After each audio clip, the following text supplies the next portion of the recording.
happen. Learning happens when, you've heard me talk about this or you've read something. It all sits right up here in the forebrain. It hasn't been processed. It hasn't been looked at. It hasn't been evaluated. So the goal being that, you know, for this to truly be an effective set of classes, I need you interacting with the information that we've been talking about, the things we've been doing. So we're going to start off today with just those items. We've still got about a minute here, but that's how we're actually going to start today. Is we're going to do a little bit where it's not all me talking. It's going to be a little bit of you. So I'm kind of hoping that this will give you a reason to work with your microphones and items like that before we actually get into the deeper part of this. So now you can all see my screen over here though, right? Is that correct? Give me, yeah, thank you, Joanne. Love the thumbs up. Excellent. So got Joan, got Steve, got Lois, yeah, and Sarah, Sandy, Kim.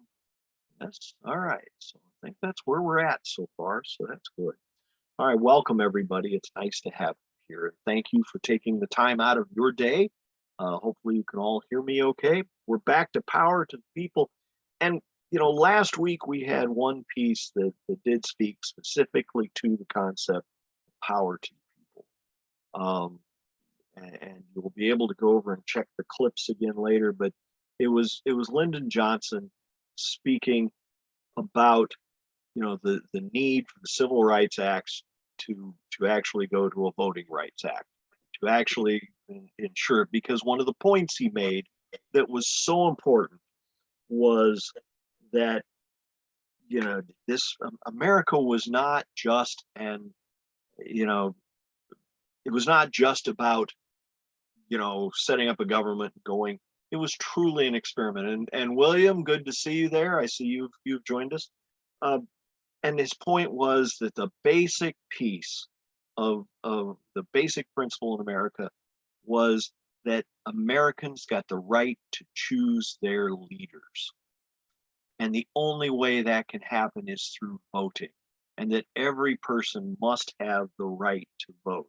And as I mentioned in the very first class, that the entire concept of all this is about every 40 years, America works hard to bring more people into that voting potential, to allow to expand that voting group. Because remember, as I said originally, rich white guys, that was it. People that own property, and those are the only ones. And about every 40 years, we just increased it.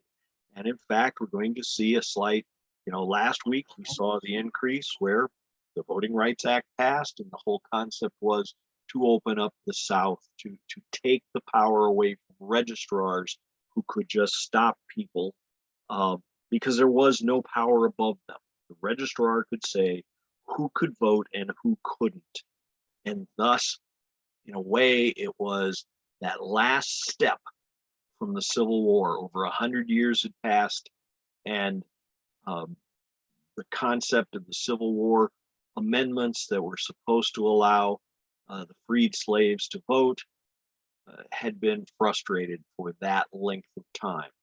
And that much of the change we have seen in the 50 years since the Voting Rights Act in 65 has been because of the Voting Rights Act of 65, because it has taken that power away from, don't take this wrong, it's not meant to sound this way, but in the scheme of things, a clerk at a county courthouse stopping someone from being able to vote. And in the process of that Voting Rights Act, remember, the position was put in trying to sink the act. The position was put in that, well, you can't mean this the way it's written, because, and really what they did was they attached it to specifically do this, because you'd be giving equal rights to women as well. All of this would apply to women. And the concept went forward Yes, we do mean that. And that has been used over and over again in the Civil Rights Act of 65 to to force women to have equal rights as well. So much of the changes we have seen over the last 50 to 60 years is coming out of all this, and thus the name of the program, Power to the People. And we're going to still see it expand a little bit more today. But here's the thing now, after that long, wordy opening, you know what's coming next here, folks. You know what I'm going to ask you. We haven't done this as much in the previous weeks. Remember, I'm calling this "There'll Be Fighting in the Streets." The Who won't get fooled again. 1970. Here's the key. I'm going to ask you, tell me something. Doesn't have to be just last week. Out of either of the two classes, can you say there's something you've heard, something you've maybe learned, something you didn't know, or something that's just impacted? Because we've been talking about hinge events, we've been talking about things that have changed what the future looks like, i.e., the world we live in today. Is there something in this that has hit you, that has impacted you, that has brought you an aha moment, perhaps, or just something that you went, "Wow, I didn't realize that," or "Oh, that's good to remember. I remember that." Anybody, anything. This is where you can unmute yourself. I'll say something. Yay. Joanne? I thought it's always interesting how technology has changed the dissemination of information, and how the presidents used like the radio with FDR, and then Kennedy with the television, and then where we're at today with technology and how that's affecting the information people receive. Yeah. So that's just an interesting point that you kind of pull in. Thank you. That really is important, because it has expanded the number of people who could hear the information, hasn't it? So, yeah. And that has a lot to do with that. Hey, look at this. The Schroeders are joining us. Good to see you. Good to be here. Yeah. So now I will be able to pull up last week's session, okay? I will send you that afterwards, okay? Please do, because I had a busy day. I just blew it off and I couldn't believe it. That's okay. So well, here we go. The question on the table then is items from one of the last two classes that might have hit you as something that maybe you didn't realize, or, oh, I can see how that puzzle piece might fit in, or just how it impacted you. Because really, all of these things we're talking about affected the future, and we're looking at how they impact the future. So anybody out there, if you've got something, please remember the big events. We can almost put it down this way: arms race, space race, human race. Those are the things that we especially saw in the last week. That, and I don't talk about that a lot, but that arms race is continuing. Remember, we went from 1,000 to 10,000 nuclear warheads. We have expanded into space at the end of the 50s and throughout the 60s. That was a big part of it, and that was increasing the technology. Suddenly, the United States especially got a big bump once they, once we realized we could get satellites up there. So think of the first satellites up there: communication satellite, weather satellite. And the thing is, these really mattered to the US because we had the infrastructure on the ground that could utilize those aspects, that could put that together. So, and then I said human race because we are talking two things that came out of the 60s. First, the expanding civil rights acts that allowed more people to have a say in their government. But at the exact same time, some of that say was, why are these rivers catching fire as they pass through Pennsylvania? I mean, we've dumped so much junk. And as I related, 1969 or so was the first time I'd made it to a larger city. I remember I was going into St. Louis, and it was just like there was a dome over the city that was brown. As I drove into it, when you got in there, everything smelled like it was a burnt pineapple upside down. And that's smog, right? So all of a sudden, the other things that came out of part of the Johnson administration was the starting of the Clean Air and Clean Water Acts. They're going to be expanded on. We're going to talk a little bit about that today, but these are all issues that are coming forward. And those are things that we want to remember that came out of the 60s. Anybody else, something you heard last week, something you might have caught that had a meaning for you? I did mention the urban riots, and I need to make sure you understand. I mentioned Watts, but, and I put it this way, but take it in the terms of the school shootings today. We have always seen how bad events have copycats, have people that build on those things. And after Watts, suddenly you've got all of these others. Jersey was one specifically. You know, you saw it in Rochester, New York. You saw things happening in each of these places. You start having things, and then of course the bad one. They were all bad, but the Detroit one they talk a lot about. And of course, the Detroit one was very, very scary. It was far more like what we would see after the Rodney King trial. Very destructive. All of these others, the death toll and all the others had always been in single digits and a pretty low number. That death toll in Detroit, I'm thinking was maybe 41 people. It was double digits and it was bad. And those were big things. But we also saw the increase of the anti-war demonstrations, because remember, from 65, when we go in 66, there's an escalation in the number of people dying in Vietnam, especially, you know, American citizens, American troopers. And then you get to 67 and it just dwarfs the numbers that had happened. It's, you know, there will be more people die that year than died, you know, the entire time we've been involved, even as advisors, for almost a decade. So these things are really starting to happen. And then of course, 68, the assassinations that essentially remove potential leaders, snap, snap, snap, just like that. 68, you know, is really, you know, a tragic year in American history, and one that casts a pretty long shadow across the country. We'll get to some of those. Some other things I talked about last week, in case you're not remembering them, but I do want to mention, you know, in 1960, and I referenced this just slightly, and I want to make sure you get it, 23% of the American people in 1960 lived below the poverty line. I want you to sink that in. 1/5 to almost 25, you know, 1/5 to almost a quarter of Americans live below the poverty line. How come? Who were the most prominent ones? There are two groups. One, you know, obviously minorities had a part of that, but the biggest group living below the poverty line was who? Seniors. Seniors were below the poverty line. How come? Let's remember, I had said that we are on that cusp where half the country lives in towns greater than 10,000 people. So all of us are familiar with what a small town looks like, right? All of us out here know that.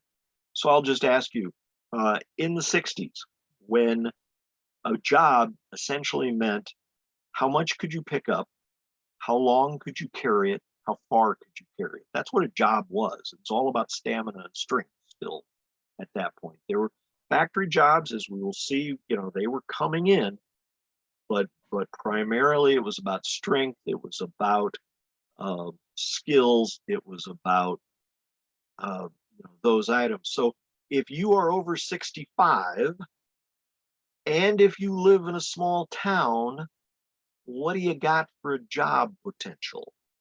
Because you cannot carry as much as somebody young, you can't pick up as much as somebody young, and you cannot, you know, your ability to do that for a long period of time just isn't there, right?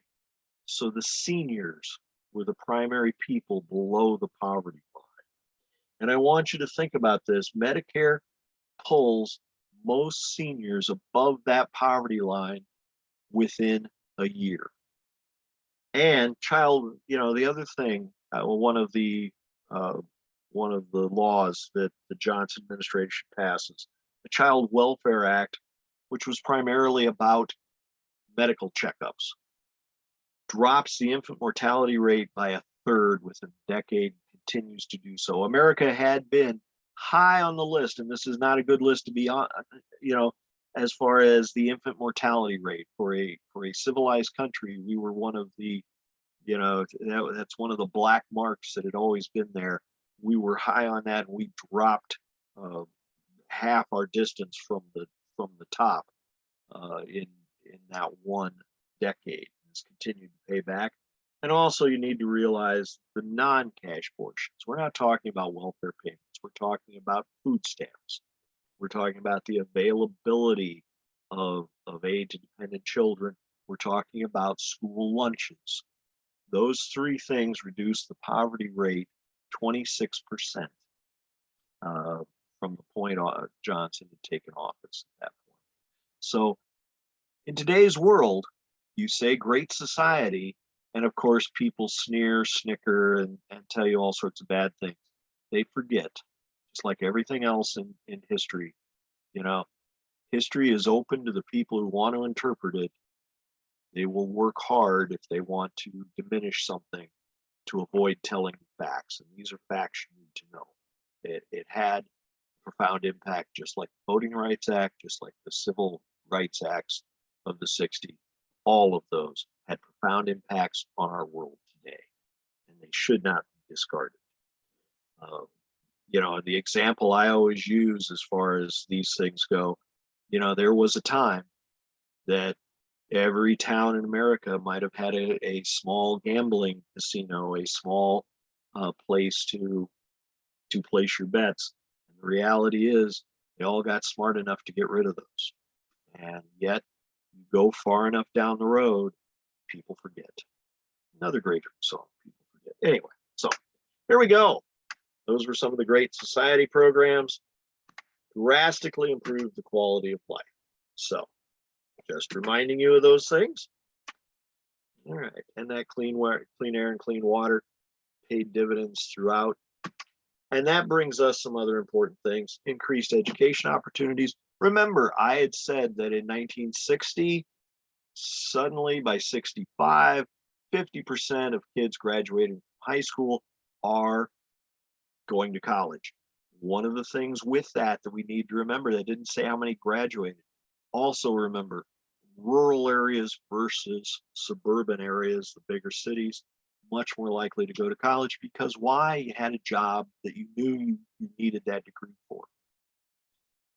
Not so true out in these rural areas, not so true out in smaller towns. 1960 in our town, a guy like me in 1960, 2%. 2% that graduated high school went on to get a degree if they graduated in 1960. So the increased education opportunities. Remember, this is part of that Sputnik moment. Increased educational activities had a profound impact. So you need to remember those things. So rock and roll and the boomers go to college, because remember, the whole concept, the earliest baby boomers are graduating from high school in 1965, and that's why we use that date. And here's 66. And they're going to college unless they're going elsewhere, and where that elsewhere might be.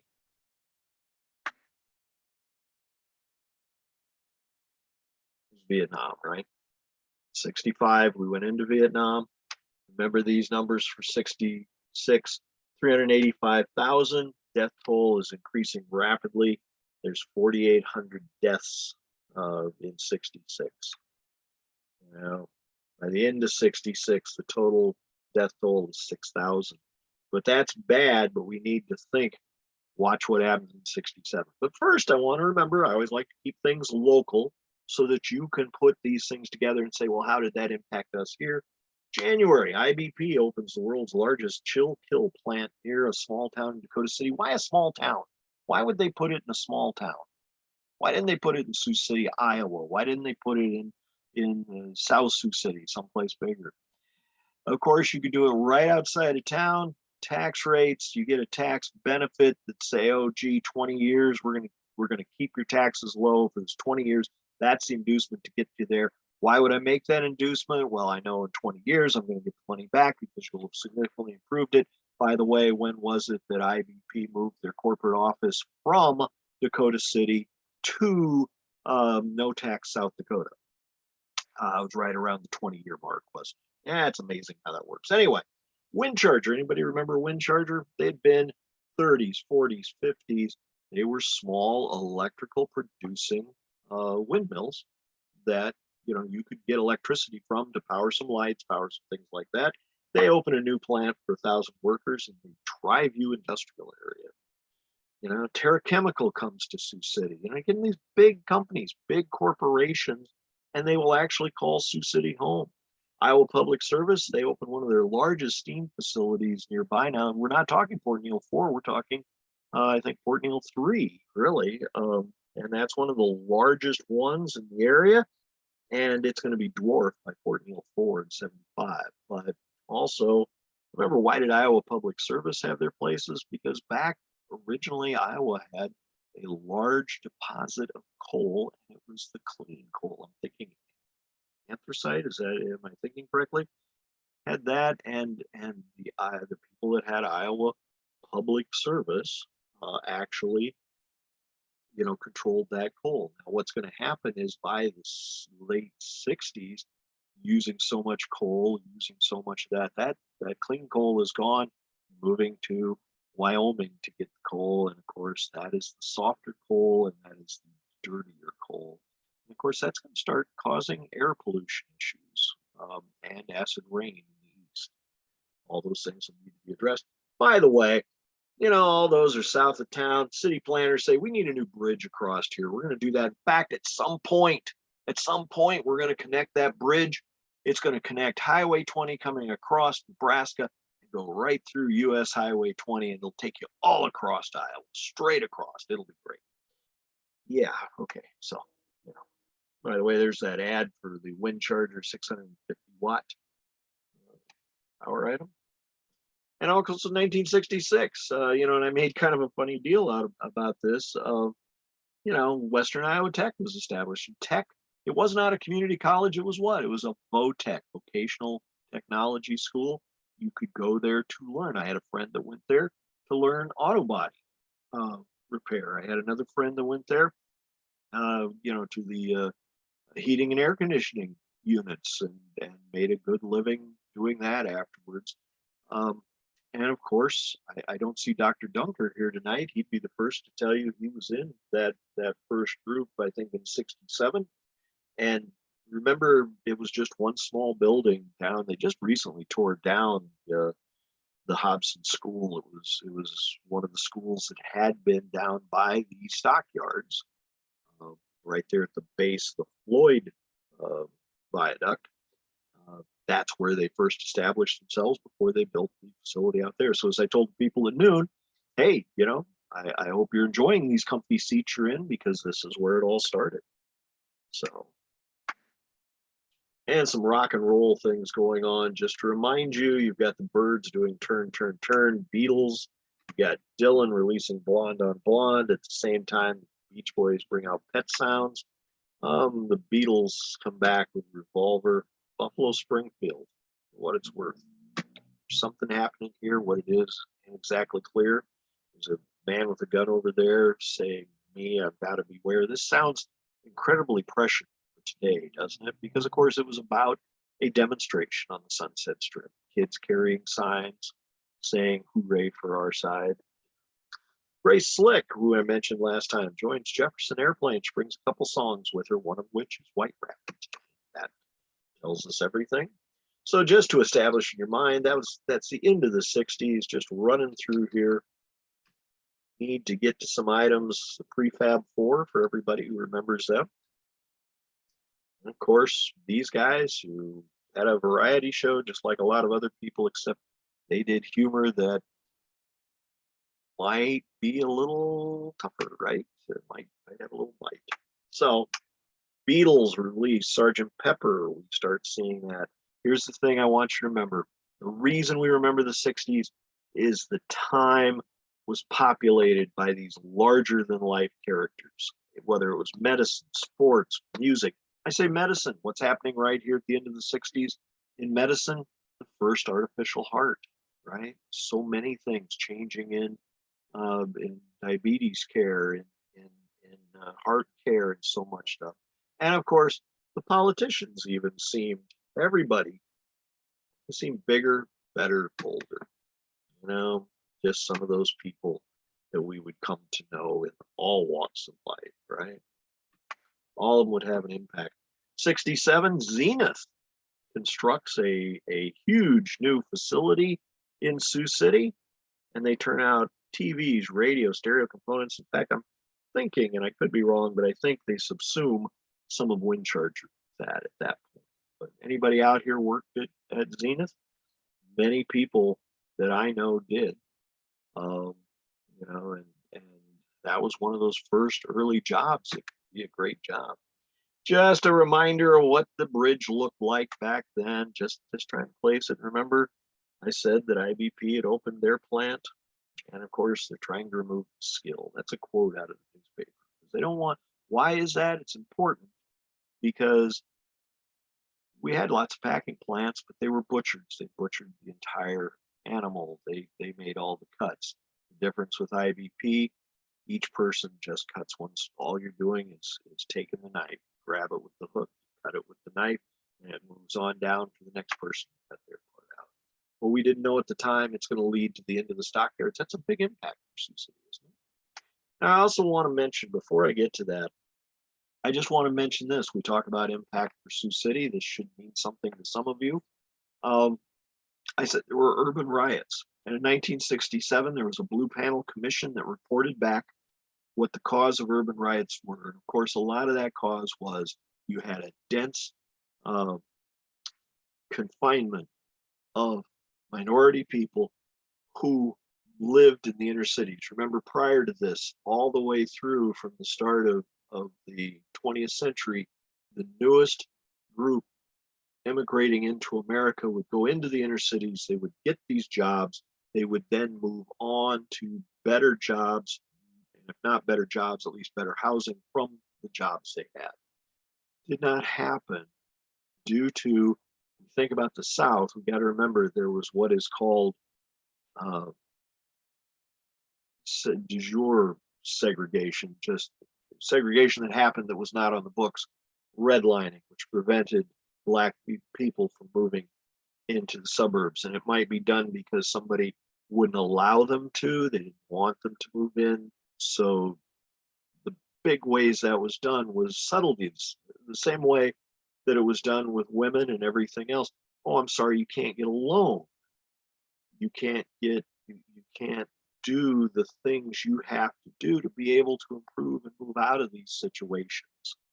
And much of that meant, well, you could never build up an equity into a house to be able to move to another house, to be able to do these other things. Had a tremendous impact. And what they were saying was 50 years later, this is what's happening. 50 years later, this is when you get to these points. So, and yes, the Bill just mentioned, and absolutely correct, it's the Kerner report, right? So what happens with all of that? Here's the reason I bring it up. So the answer is we're going to make these block grants available to cities to go in and essentially rejuvenize these downtown areas, these inner city areas, to improve the areas where people could live, to improve the areas, to keep them up to date so that they do not become blighted, so they do not become an area where people with less money congregate. One of the first cities to sign off on that concept was that city by the river in Iowa, known as Sioux City, Iowa.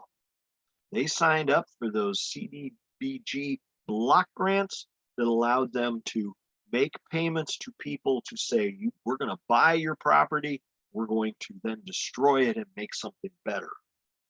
And Sioux City got on that in a big way, and that's when urban renewal came to Sioux City, Iowa. And of course, we have a thriving downtown now, right? We all remember that. That's okay. Yeah, anyway, that's called in history the law of unintended consequences. Create something with the best of intentions. How it gets utilized, what happens with it is not always how you intend. You know, good or bad, just be aware that it's out there. All right, so moving right along somewhere here. Vietnam 66, I'd already mentioned this. We jumped up at this point, 67. We've gone up another 120,000 people. Westmoreland feels he's got them where he wants them. He's been trying to maneuver to a big battle, and that's what's going to happen. He sees that, but the truth is, trying to make that battle happen requires patrols, finding the enemy, fixing the enemy, attacking the enemy, and in doing so, more U.S. troops have died in Vietnam in 1967 than had died in the entire war up to this point, meaning that the notices, the death notices coming home to America are higher than anyone could imagine. And that suddenly these situations of demonstrations definitely have improved, have changed for how the demonstrations work. Those initial demonstrations, you had as many people standing on the sidelines, 10 times the people standing on the sidelines jeering them than what had actually taken part in them. All of that is switching around by 1967, and it leads to the March of the Pentagon late in the year in 67. So with that, as I said, Westmoreland, though, is bringing back positive notes, positive items, saying he's testifying before a joint session in Congress, telling them he can see victory, the crossover point. We're killing them at such a rate they can't possibly be resupplying. Quote, I've never been more encouraged. We've reached an important point where the end begins to come in view. It's in this speech, I think, that he also gives his the light at the end of the tunnel. The sad thing is, at the exact same time, Robert McNamara, the Secretary of Defense, brilliant man, who'd done so much, on his 8th visit to Vietnam in 67, reports back to LBJ to say he's got his doubts.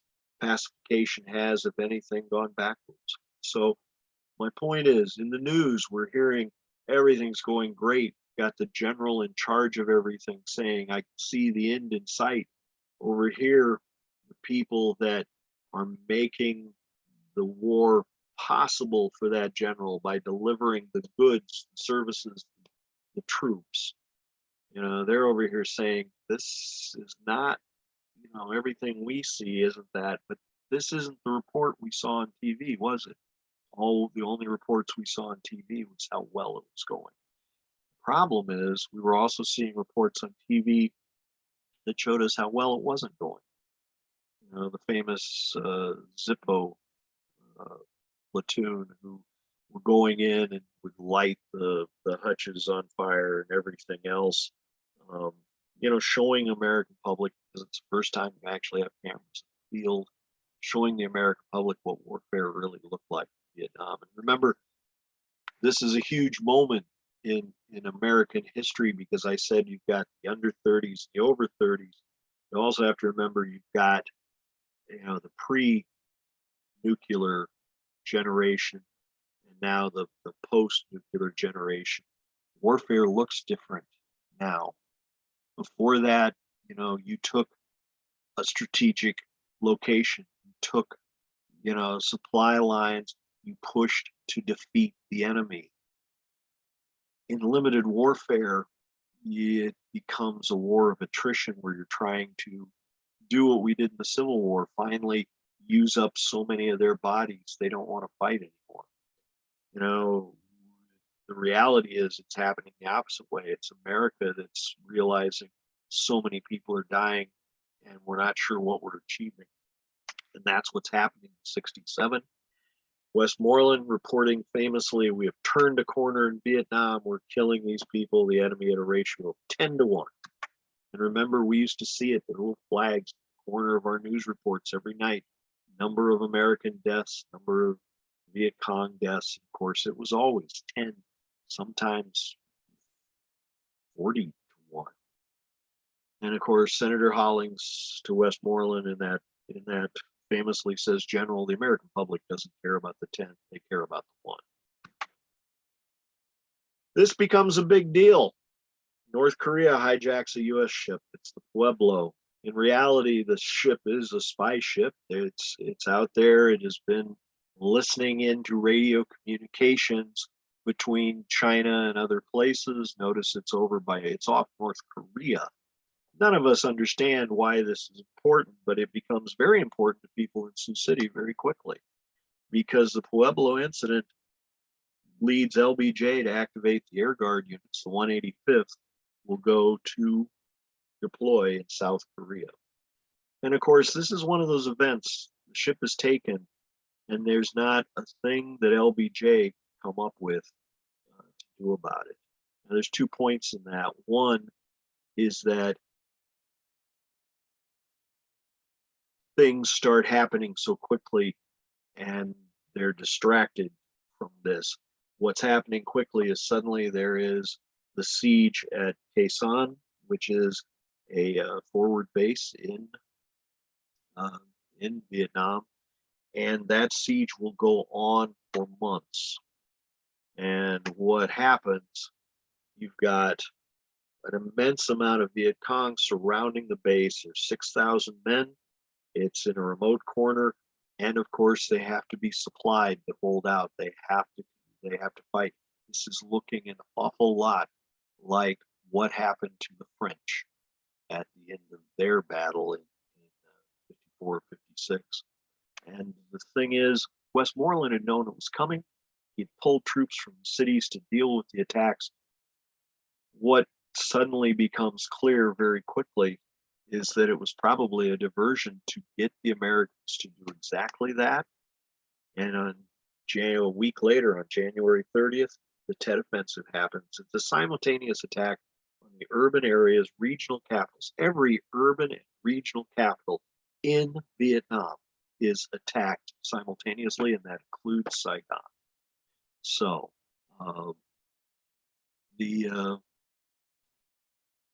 and Bill is just mentioning the Catholics versus the Buddhists. That actually is a little bit before this, but yes, that is absolutely happening. Where one of the reasons that America has been backing this is because, of course, I'm going to save that. I'll let you read it all later online. Okay, but the Tet Offensive is happening, simultaneous attack, and this is shocking to Americans. And that shock, is not limited to just people that are fighting there. It's not limited to just families that have people fighting there.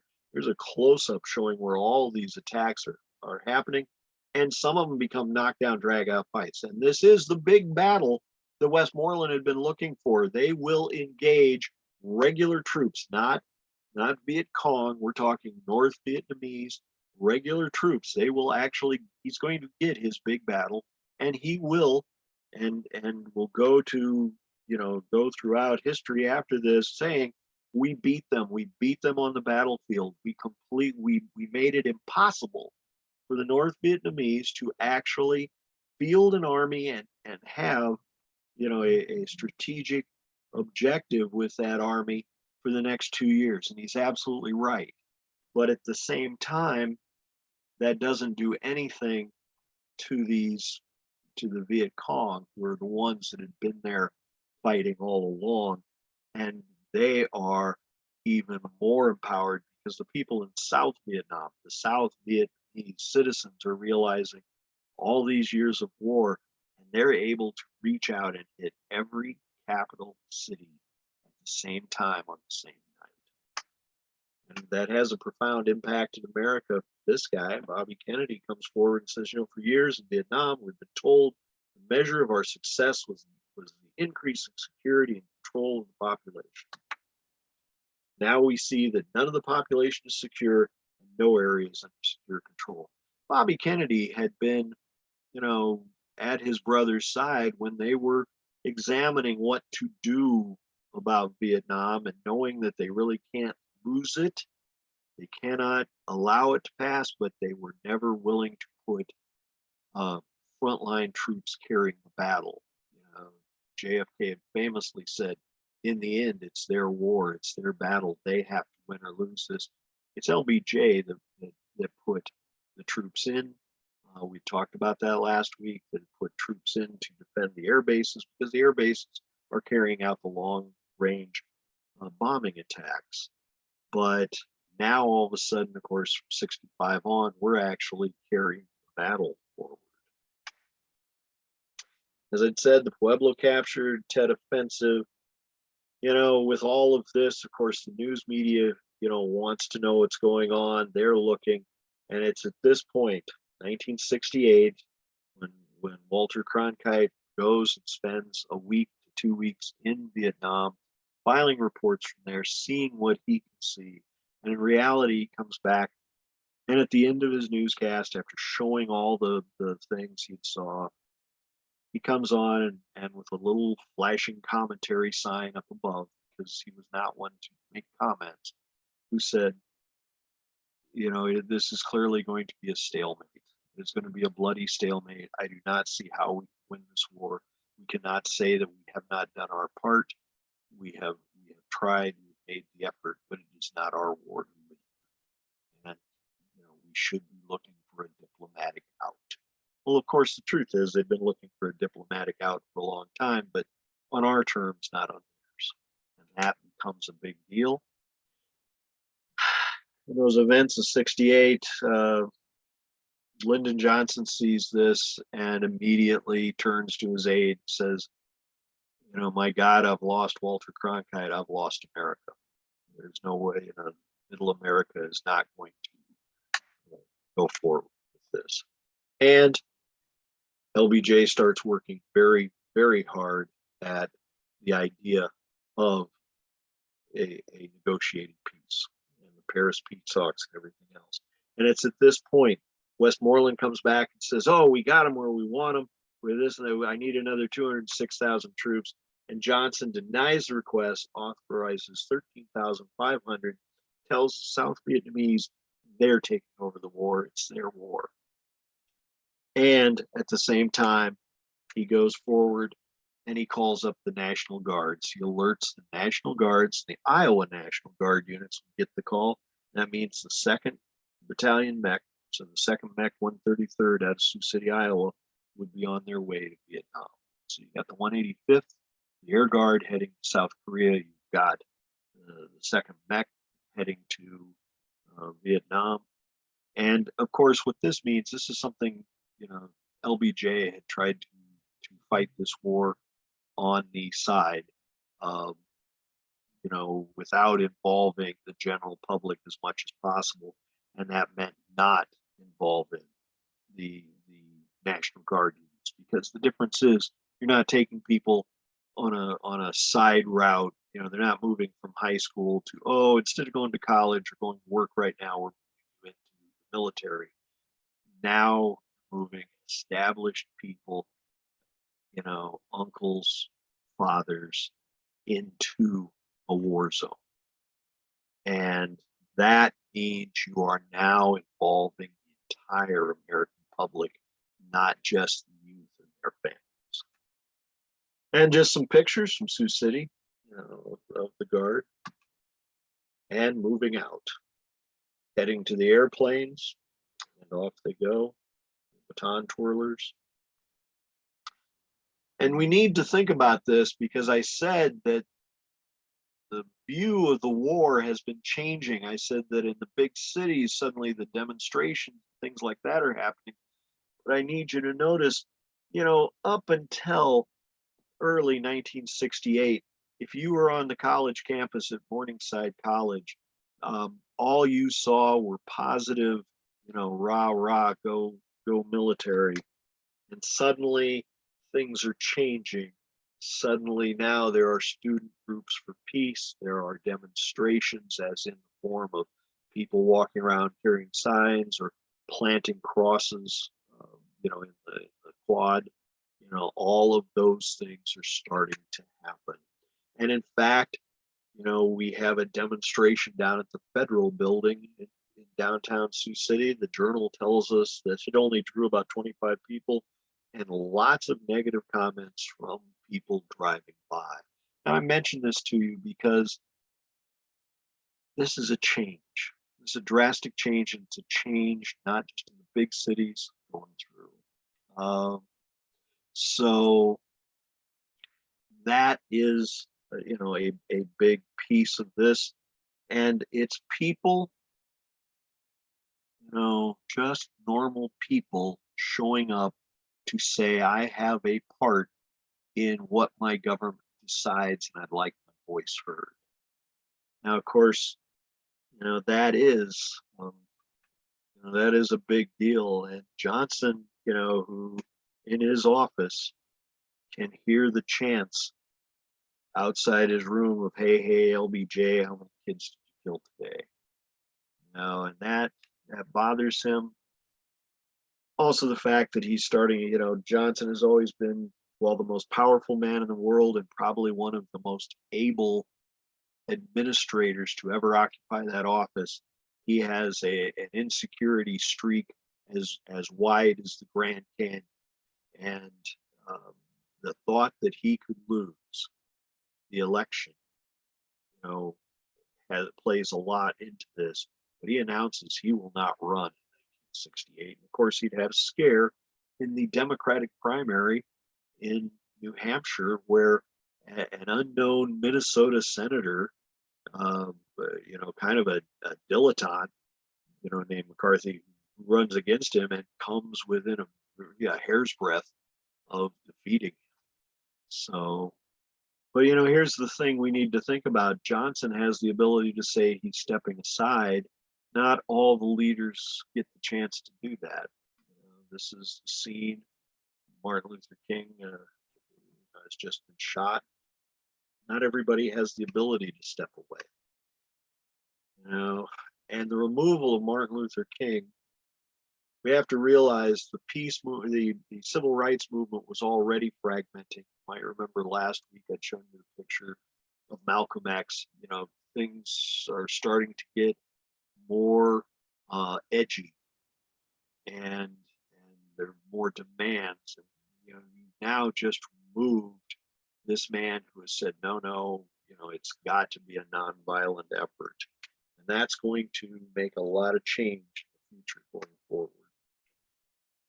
This is the map that shows where these riots have happened. The ones boxed in the brown are the ones that happened in 65. The dark brown is 1966, and the red ones are the ones that had happened in 67. But the blue ones are, all of these cities going up in 68 because of the issues that happened with Martin Luther King being killed. Interesting thing is, and I'm thinking it was at Indianapolis, but Robert Kennedy was due to talk to a crowd and had gotten the word just before he went on that Martin Luther King had been killed.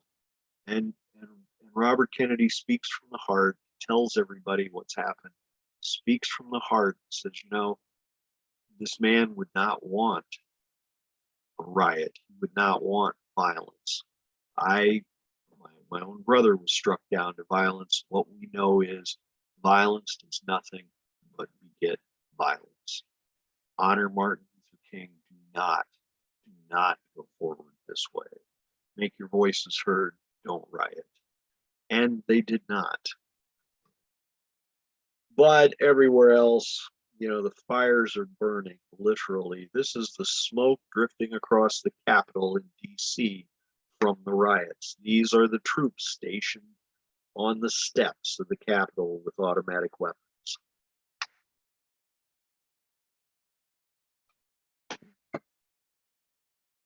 So, all right, we have a momentary pause here while my computer decides what it's doing. But anybody remember this time? Anybody seeing this? Remember, Kennedy is out running for president, right? And he's a different kind of politician. Well, okay, my sharing window has stopped. We're going to see what's going on. This is a good time for you guys to unmute yourself while I do this, and you can talk a little bit amongst yourself, memories, thoughts, anything you're hearing here that is a surprise to you.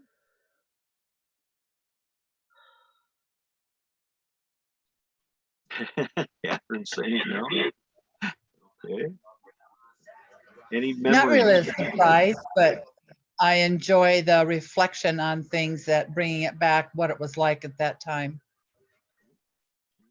Joan, how about you? Yeah, I was right in the thick of all of that.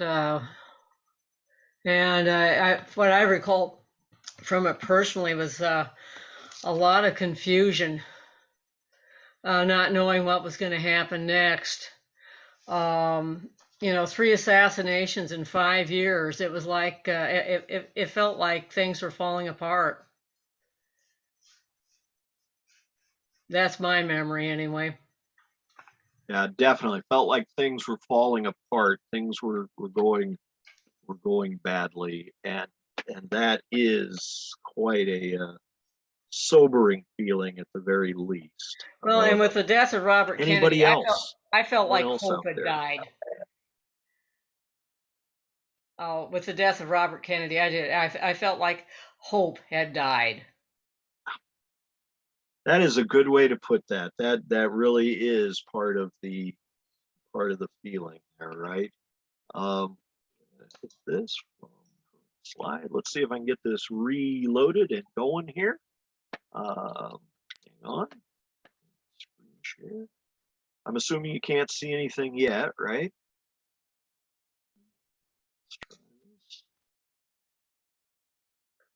All right. So do you see my screen? I do. All right. So, you know, here's the thing I want you to remember. Robert Kennedy, and this ties into one of the messages I want from this session. Robert Kennedy is a very different type of politician. He really wasn't.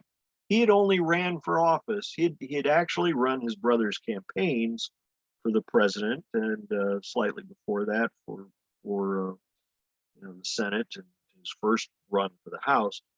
But Bobby Kennedy was not necessarily a politician. It was his brother that was the politician. It's his younger brother that, you know, has gone into the Senate as a successful politician.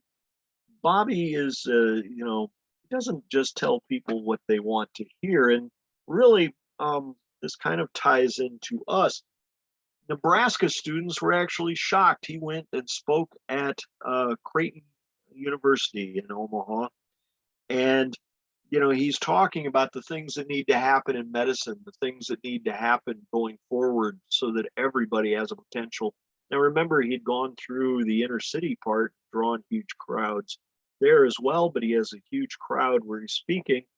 And, you know, when he's telling them that you have an obligation for everyone else, some of the, you know, one of the kids stood up and said, "What do you mean? Who do you think's going to pay for all this?" And Bobby Kennedy looked at him and said, "You are. And you, and you, and you." And he said, "I'm shocked. I'm standing in a religiously run institution that is training you to be the doctors and the lawyers of tomorrow. And yet you're telling me you don't feel you have any obligation to your fellow citizens, that you do not have any obligation. This is all that matters is what you get out of it. You, these students that are here, every one of you is here because you are able to be here. This is not a cheap college to go to. You have extra resources, far more resources than others do. And also, by being here, you're not standing for the draft, are you? You are actually here. While you may say, what are these other people doing? Why should I provide? Well, who's fighting your war for you? Who's actually doing this? It is a moving speech. And my point to all that is that Robert Kennedy was not a typical politician. he was heard, he was listened to, and he was liked. And he was heard both in the college campuses and in the barrios. Now, I have to admit, remember, he's running in the Nebraska primary. He wins all of the rural area. He does not necessarily win Lincoln, where the college is at. He doesn't necessarily carry that because McCarthy carries that, right? Now, this is Eugene McCarthy from Minnesota running for the presidency, not another McCarthy spoke about. But here's the point: he runs, he does very well.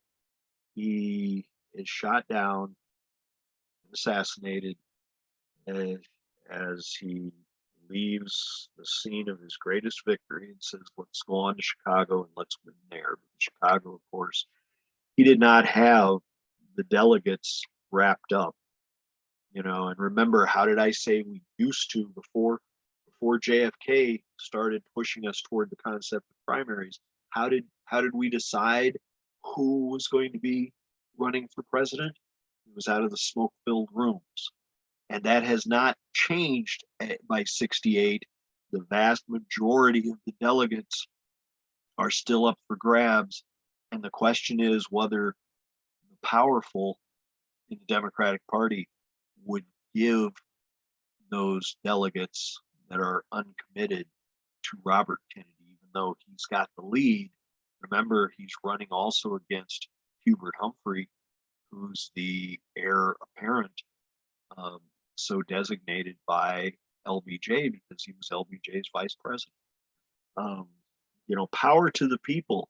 People are speaking. People are saying, and as you just heard Jones say, a lot of that crashed for a lot of people, when Robert Kennedy was shot down. And the marches, the turnout was massive. Obviously not like Martin Luther King, where it turns to violence. Definitely peaceful, but definitely sad. My point is, you just heard Jones say it felt like it was over. It felt like, does that permeate our culture? And this spoiler alert, in case you haven't seen it, this is the end of Planet of the Apes. What's the concept here? The concept is, this is where America's heading. It's failed. It's fallen. We missed the connection we needed to make things, work. And and this is Charlton Heston, the last moment of the movie, falling to his knees, saying, "You screwed it up. You screwed it all. You destroyed the greatest country on earth by not doing the right things." And crime, and then the questions. 2001. All of the hidden things behind the scenes. Oh, we're sending this group out, but gee, buried in the computer programming is something you didn't know anything about. It's the movies of the time,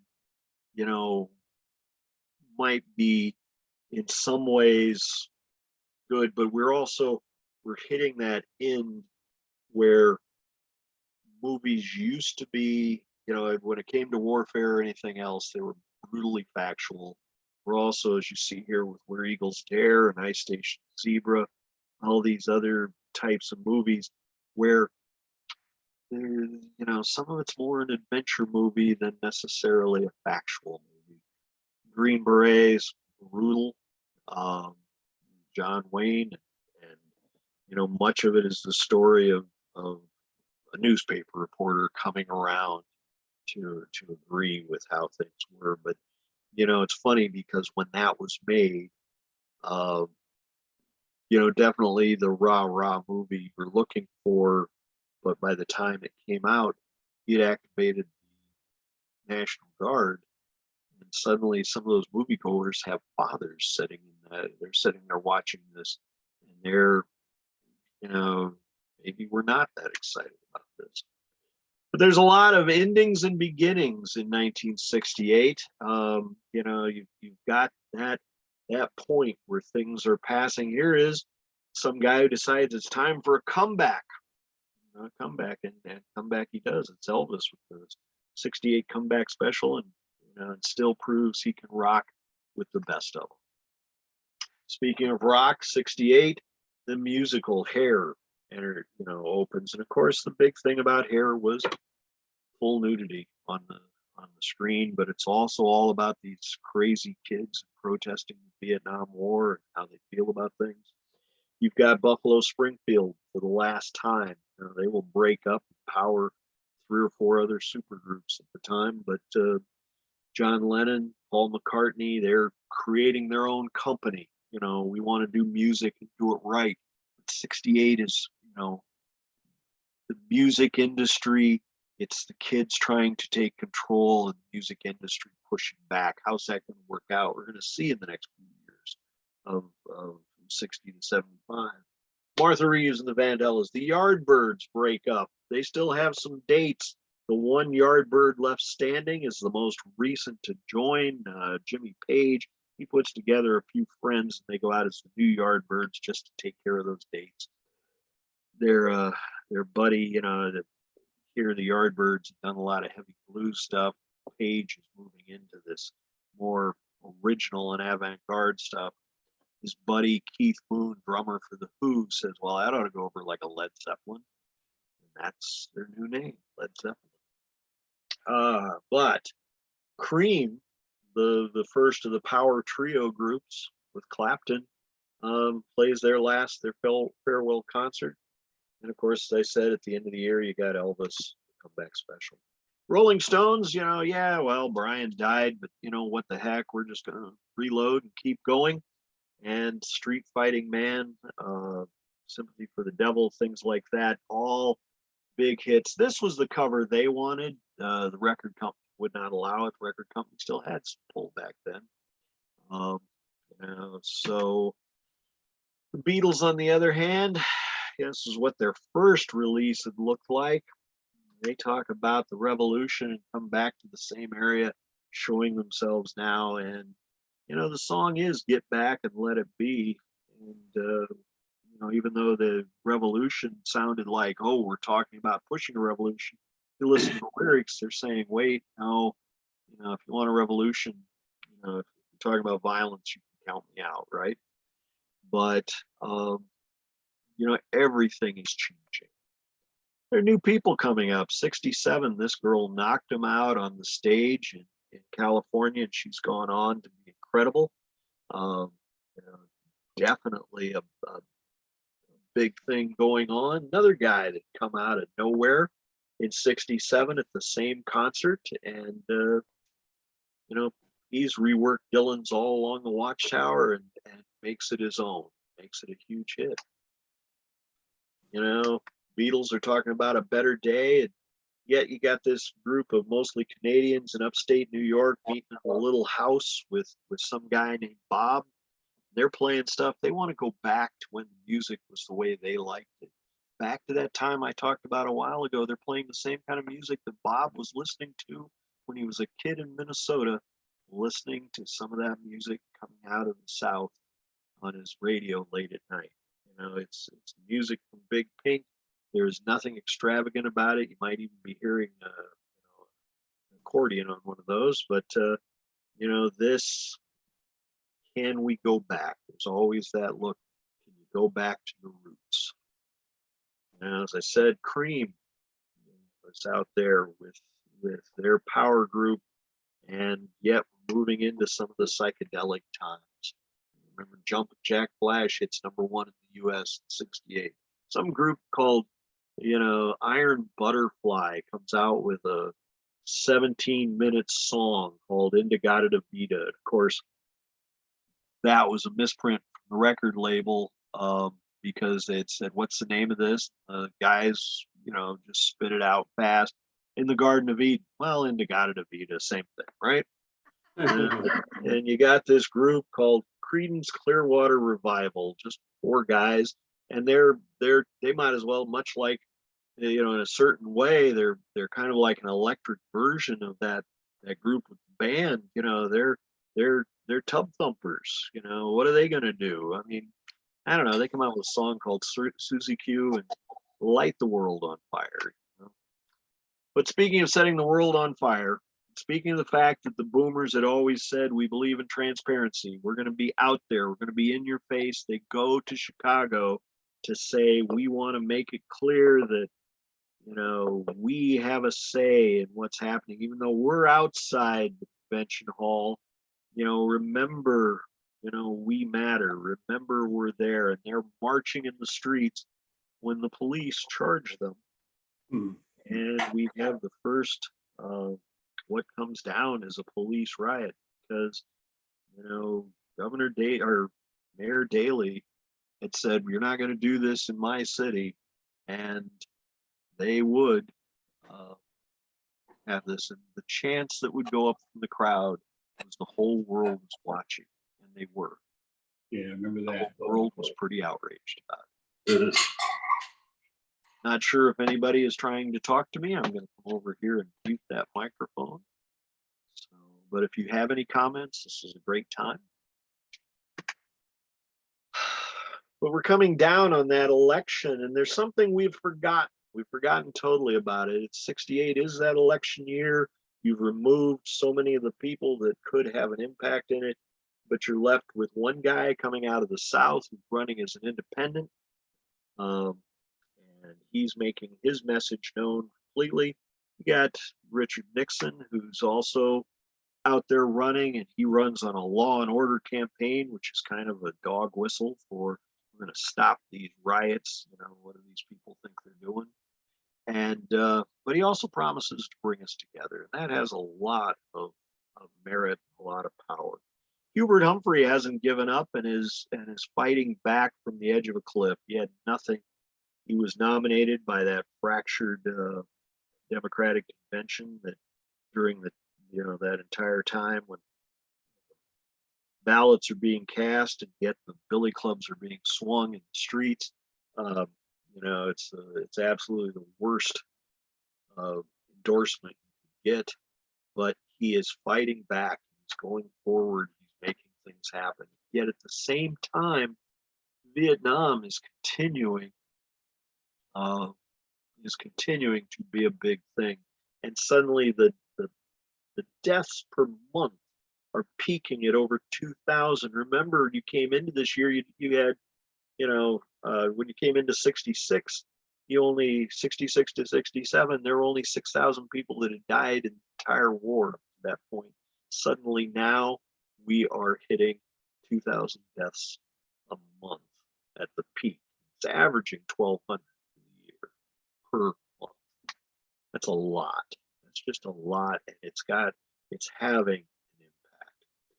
Now, as I said, Nixon campaigned on a secret plan to end the war. It was so secret that even he didn't know what it was. He had a law, you know, on law and order, meaning stop black riots and hippie demonstrations. People just couldn't stand those. And as the only one that had the credentials to stand up to the communists, because of course, remember, we made communists from the 50s on, communists were behind everything. Communists, our whole problem is we see communism as being behind North Vietnam and South Vietnam fighting, when in reality, it is a country arguing. They'd only been split 54 by, the fact of where the French were versus where they weren't when they tried to come back in after World War II to take over their colony.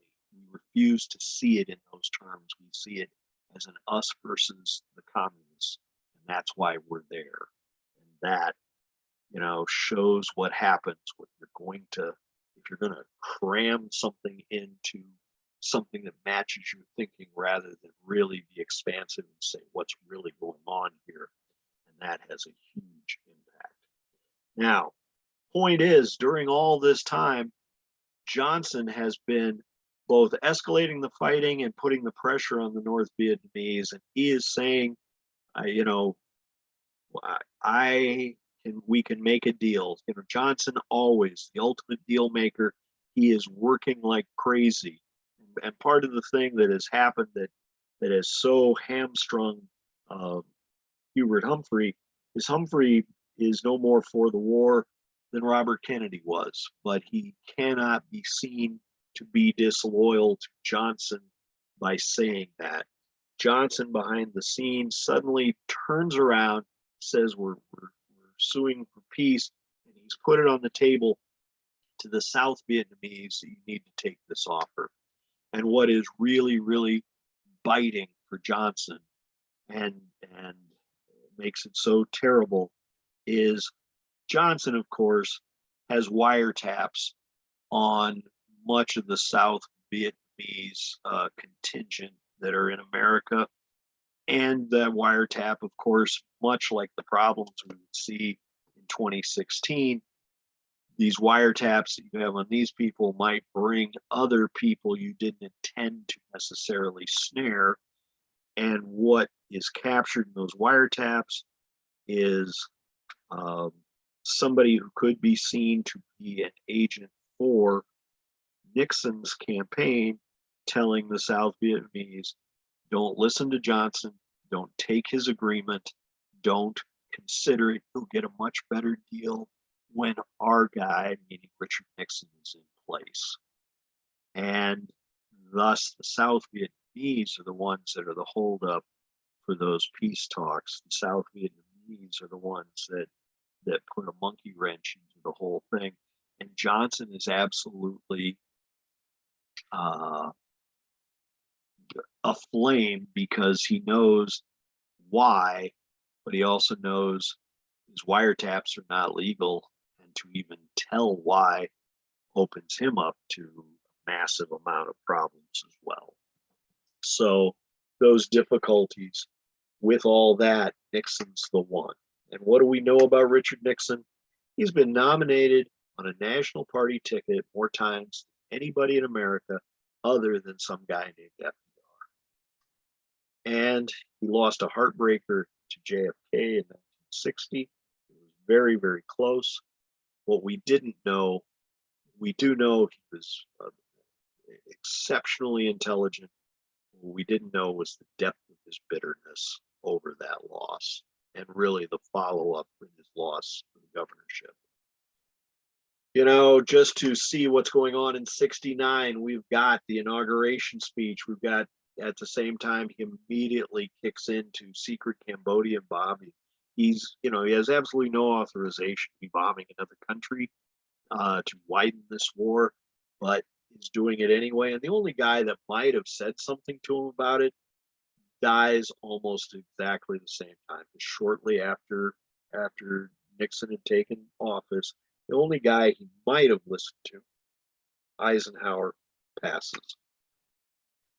You know, he orders FBI wiretaps, you know, just like Johnson had.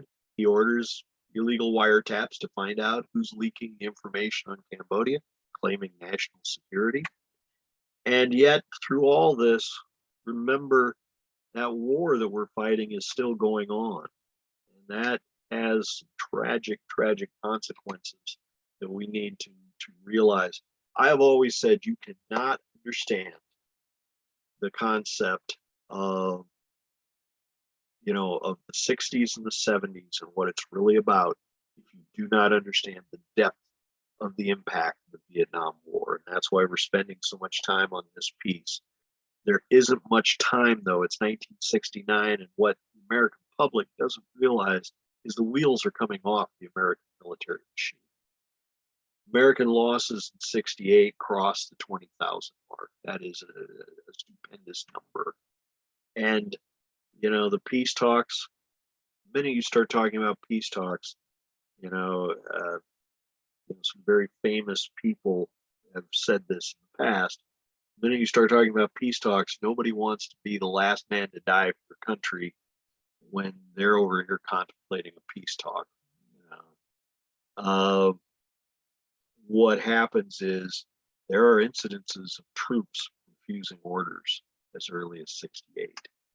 Another thing we don't realize, you know, is the fragging incidents. Officers, which were called 90-day wonders because they had about as much experience being officers as most of the guys there had experience being troops. And something that happens in 68 that we didn't even know will not become known until 69 is the My Lai massacre. Here's where the point crosses a line that we did know about. 1969, it's a 10-day battle. 101st Infantry takes a ridge. It's really a North Vietnamese sanctuary. It's been heavily fortified. It's got trenches, bunkers, supplies. It's actually in the northern area near Laos, but the men would fight valiantly. They would take it. They would take it, and they would suffer 56 deaths. They would suffer 420 wounded enough to be medevaced out. They derisively start calling it, in the names. Korea, different points that were fought for became known by hometown names. These guys derisively named this one Hamburger Hill because it's turning them into hamburger. And in 1969, that's the one that finally breaks the back of congressional support, because after fighting for it, after taking that hill, they sit there for a while. The target was not the hill. The target was to fight the Vietnamese, to kill them, the North Vietnamese. And the reality is, after a week or so, they march off the hill, to go somewhere else. And Congress, the American public, they can't understand this. They cannot understand the concept. What are we fighting for? You can't take a location to say this is going to win the war. You can't say we control all of this, because as the Tet Offensive showed, we control nothing. What does it mean? And this is the one that finally Congress says enough. There's something happening that we don't understand. We've got to figure this out. And the political unrest is spreading across the home front at this point. And that includes insubordination, mutiny, fatal assaults on officers, and drug use among the troops are on the increase. So, bottom line, there's a lot going on. Remember, there's things happening back home too that we got to keep track of. I'd said IBP had created this world's largest slaughter and chill plant. It's a revolutionary idea. One of the reasons I said they'd come out here to do it where they did, was they had a friendly union. They had installed a group that just went along with what they said. What had happened is the union was voted out, and a stronger, tougher union came in and said, no, you really need to pay us more money. Those labor troubles in August 69, 1,200 people will strike at that plant. Many of us remember this time. It will drag on through the winter. And in that time, it lasts 8 months before it's over. Sioux City and the surrounding area, there are 56 shootings, 20 bombings, 1 firebombing, 1 death. These are the things that are happening. And remember, this is our times. Factory work is tough work, and there are things that go with it. Nixon, and I didn't really make this clear, when he won, he only won by a few percentage points over Humphrey. And the reason for that is because Wallace had taken the entire South. Wallace had done better as a third-party candidate than anybody since Teddy Roosevelt with the Bull Moose in 1916. 1912, I think. But the point being that in reality, and one of the things we never take into account and need to, what that really meant was 2 things. One, Nixon was a minority president, meaning he had not gotten more than half the people. And if you go back through history and look at it, you will find the most contentious presidencies are the ones that happen when you do not get a majority of the people, because what that means is you have more than half the people of the country against you as you start. It's one of the reasons why I'd made a big deal about the fact that during the transition to take power, Kennedy had won over so many people that he had 70% of the people approving of him. And in fact, years after his death, these people would claim they voted for him. Kennedy would have won in a landslide if he had as many people vote for him as claimed they'd voted for him in 1960. But the point is, it's always difficult, it's always contentious when the president does not have a majority. Because remember, the president doesn't make the laws, the Congress does, and the Congress is only going to listen to the president. They think the public's going to do something to them for not listening to the president. That's where the difference comes in. The big thing is Nixon and his people devised a Southern strategy because knowing they'd lost the entire South and they'd come this close to losing the presidency, Nixon says, we have a way we can do this. We have to make sure we appeal to the Southern voter. And the big issue for the Southern voter is what? The civil rights issues, the desegregation issues, all of those pieces. And what he does is start to make sure that he is sending messages without saying, yeah, I'm ready to back off on civil rights. He starts sending messages that he is backing off on civil rights. And the first thing he does is he starts, nominating people to go into the Supreme Court. Because remember, he starts off with 2 vacancies immediately because there'd been one vacancy that Congress had refused to fill, and because Warren had actually stepped down wanting to give LBJ the chance to put somebody in, and they could not get that done because who they nominated, then it looked like he had violated some policies and ended up where he vacates. It's Abe Fortas, and he ends up vacating his seat. So Nixon comes in with 2 vacancies. He puts Warren Burger, nice middle of the road guy, in as the head, right wing, but still. But then what he does is everybody else that he nominates are judges from the South who are on the record of not supporting desegregation.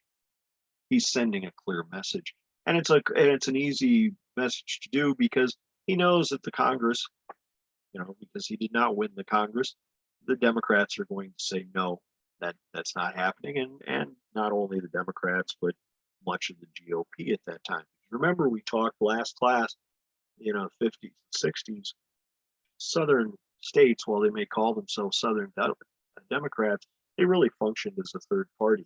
You could not pass a law because they voted as a bloc. You could not pass a law unless you could either overcome them, which would mean Democrats and Republicans would all have to come together to outvote them.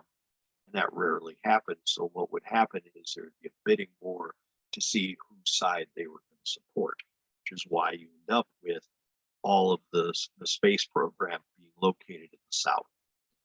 Whether it's Huntsville, Alabama, whether it's Texas, whether it's Houston, et cetera. It all that's how that happens. And he pursues what he calls the Southern strategy. Speaking of the space program, we have a monumentous event. The Apollo 11 lands on the moon. It was supposed to be a celebration of the guy who really thought it up, which was the reality that, Apollo 11, actually happens on Nixon's watch because of the problem it had with the Apollo program in 68. But they do carry out Kennedy's legacy.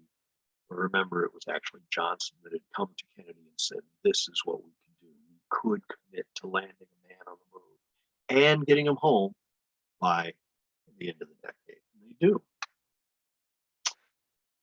They came close to passing a family assistance plan, meaning a minimum income for all Americans, for every household. And the key thing with that is that it's actually defeated by a combination with Northern liberals who didn't feel that it was enough. So it's because here's the thing, and what nobody realizes, Nixon doesn't really give a hang about domestic events.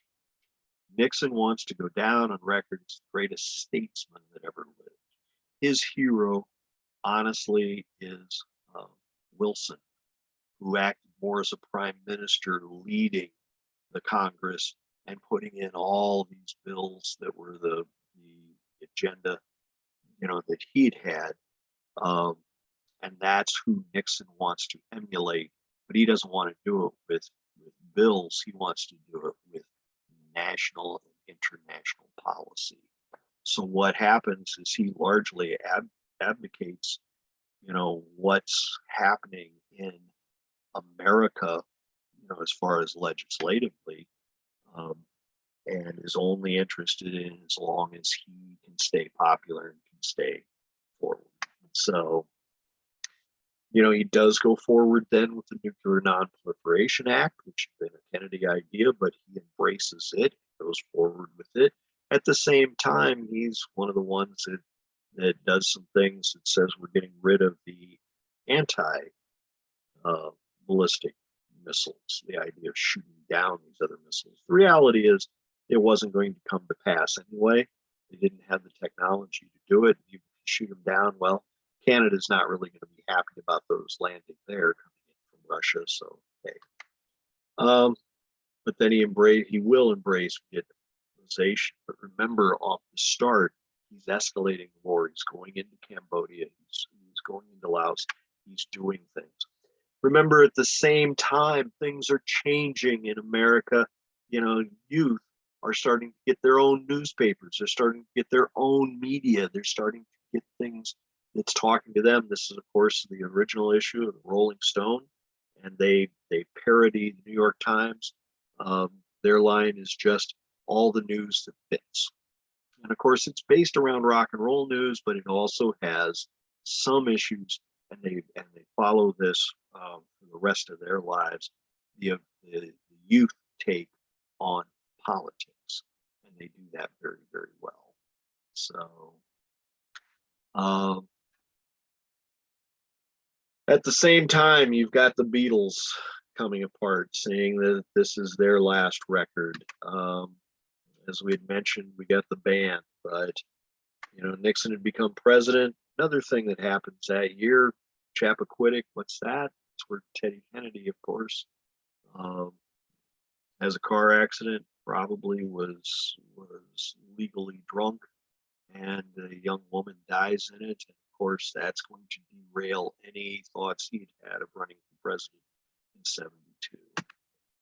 As I said, we had the Men on the Moon, but we've also got these groups coming up that are big enough. They've got, they're parts of other groups. The Hollies, which have been huge, gives us Nash. The Buffalo Springfield, who've been huge, gives us Stills. And of course, the Byrds, who've been huge, give us Crosby. And notice they went out, they were looking for a place. They saw this sofa sitting in front of this abandoned house. They go over there and take pictures, and then realize, when they got back, they're developing, they're going, well, that's great for the front picture. It looks perfect, but they're in the wrong order. Let's go back and reshoot it. And of course, when they go back the next day, the entire area has been bulldozed. Things are moving that quickly in America, and we got to remember that. But at the same time, another thing that's moving quickly in America is the ascendancy of women. Joni Mitchell comes along, and while it was David Crosby that had, quote, discovered her and produced her first album, it's this guy she'd met who'd come through on tour back in the year before named Nash that actually she falls for. And remember, at the same time, we've got another woman who will spend the most time of any album on the top Billboard 100. But it is said Joni Mitchell has had more rock songs dedicated or about her than anybody else, and it's a romance that is linked with this time. But the reason I bring it up is because their second gig, she writes the theme song for it, but their second gig is going to be at this little place upstate York, where a group says, you know, we want to finance a new recording company because we want to get away from these big companies. We want to put our own studio together to do our own recording. I know, let's do a rock concert. We'll make money off it and we'll build our own recording studio. And so what's envisioned as a small thing out in a cow pasture kind of turns into something pretty big, right? Just a few people showed up. We were 500,000 strong. And this, you know, becomes part of the lore and legend of the boomers, doesn't it? You know, you've proven something to the world, came together. There were no riots, there were no problems, there were no other things, right? So, and of course, this guy we talked about before had been pretty big. The Beatles had not come because they were too busy breaking up. But, you know, one of the things I said, Nixon wants to be this great statesman. You know, it means propping up the military leaders around the world, not the domestic groups that might be saying these leaders are not good leaders. So what that means is you start supporting big time, and we always had in America, you know, when we divided things along the line of just who's a communist and who's not, we found ourselves supporting a lot of pretty nasty right-wing dictators. Nixon doctrine falls right in line with that. You know, because he's still viewing everything in America. We've been taught that it's the communist threat that matters. And it continues a trend. It's going to lead to problems in Iran, leads to problems in the Philippines, leads to problems in Argentina. You know, and those problems become ours. But first, you know, Nixon is prosecuting this war, and I want to thank William. For some reason, I kept thinking it was 70, but as William says, 12/1/69. They started the draft system using the lottery, and all of us of a certain age, if you weren't already in, you were sitting there watching that night to see where your birthday got pulled at, because it was designed, and this is one of the changes that was happening. They were trying to show that it was a fairer system. You got to remember, I said this last week, I think, that in reality, you know, who supplies all the people in the draft? It's usually those small towns, rural areas.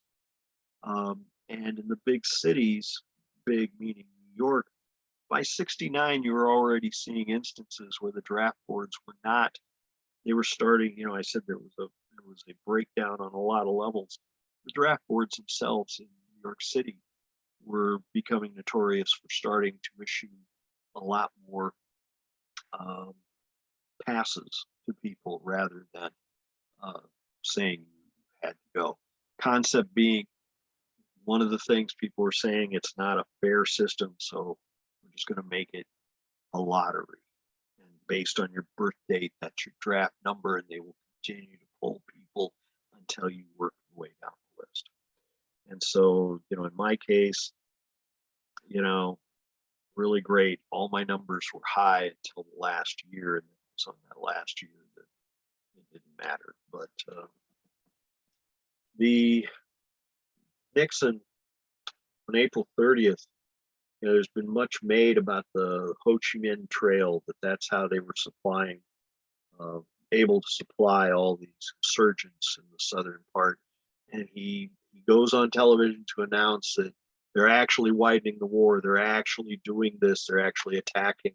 And in doing so, he has misjudged the feeling. Thank you, deferments. That's the word I was looking for, William. He has misjudged the feelings of people in America, and the lid comes off. Every college campus has big demonstration. You got to remember, there's some question. You know, ROTC was present on many campuses, and there's this question as to whether the buildings are safe, things like that. You know, in Ohio, they've called out the National Guard at the small Kent State. And in doing so, while it's everywhere at Kent State, the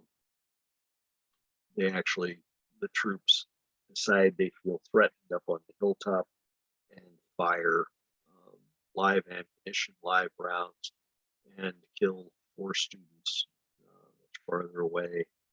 And the next, the news magazines, have this picture on the right, and they're killing us. They're actually killing us. And when the investigation goes forward, this was a tragedy that did not need to happen, and it just adds to the issues of of the anti-war sentiment. Because nobody can come up with a good reason as to why that happened. Nobody was threatened. You're the ones with the guns, not them. And it was a terrible time. But in doing so, when that happened, protests escalate dramatically. Colleges end up not being able to finish the terms. Congress actually attempts to reverse the Gulf of Tonkin resolution to be able to try to take control of the war. Nixon, in his tapes, you will find where he's talking, it is now impossible to escalate this war. It's impossible to go forward. Now he's, to try to regain control, he starts calling for true withdrawals, bringing back troops, and saying, yes, we're going forward with Vietnamization. And just a few of the phrases that we'd come to know over this time: the generation gap, the game plan, the domino theory, the death toll, friendly fire. This first time, early 70s, first time I'd ever heard of death due to friendly fire.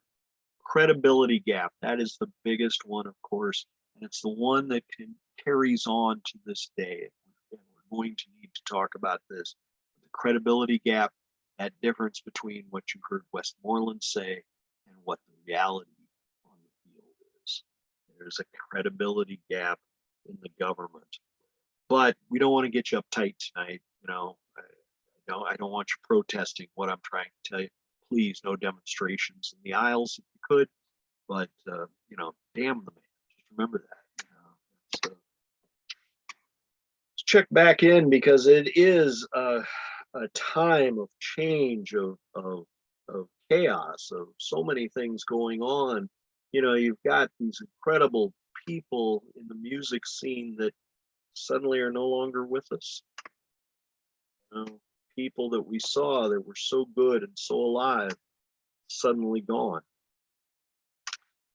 People that had made a statement, had people listening to them, you're hearing, that are riding the waves of this change in technology that's happening with radio and albums and everybody else, and making huge hits and are suddenly gone.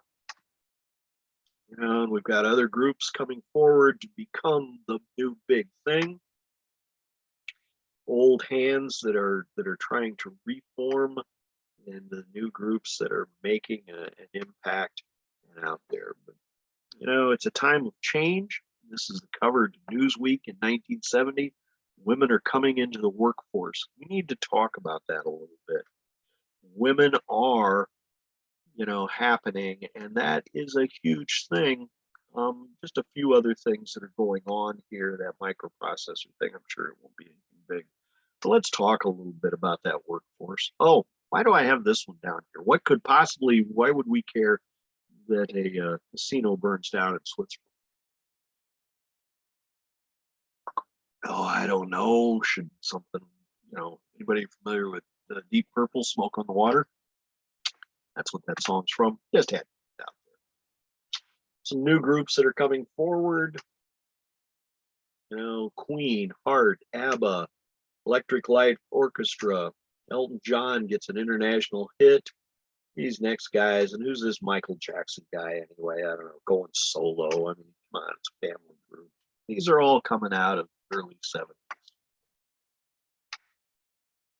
But let's that concert from Bangladesh, as people are trying to take control. By the way, first album for America, first album for the Eagles, all happened in 71. And of course, America wins the Grammy for Best New Album. And at the time, I completely agreed with it. Just out of curiosity, which one you heard most recently, Eagles or America? I don't. Anyway, good stuff there, right? TV shows we're watching All in the Family becomes kind of controversial because, you know, much like Leave It to Beaver and all the rest, you had this situation where, you know, Archie says some things, does some things that aren't right. Of course, he gets his comeuppance and learns, right? Well, of course, the difference is maybe not everybody got the message about the learning part. They were just so infatuated by the nasty things he said, right?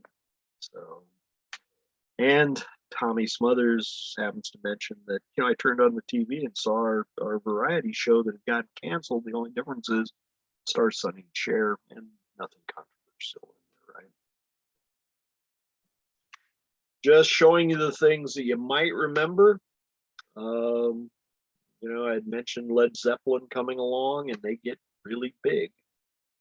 You know, they really become the most, you know, the closest thing to the Beatles as far as the next supergroup. But, you know, at the same time, I'd said Nixon was brilliant, and Nixon was definitely brilliant in international affairs. He's one of the first to grasp that China and Russia don't get along, and in doing so, plays the Chinese against the Russians, and it works. And he's opening doors. Unfortunately, he opens a few more than he should. One of those being trying to stop the Pentagon Papers from being printed by the newspapers. You know, their legal challenges to stop it had not worked due to freedom of the press. And in an effort to find out those leaks, they had started the wiretaps, and then now with the Pentagon Papers, they're going further. They're doing illegal breaking and entering. The FBI won't do it for them. An entire group of plumbers, as they call themselves, because they're trying to stop the leaks, come together to do this for the president. And they burgle the offices of the psychiatrist of the guy who leaked the papers, and in doing so becomes the basis of why Watergate happens, because once you start covering up one illegal action, you might use other illegal actions to try to find out what the other people know, and thus leads to Watergate and will lead to the end of the Nixon era.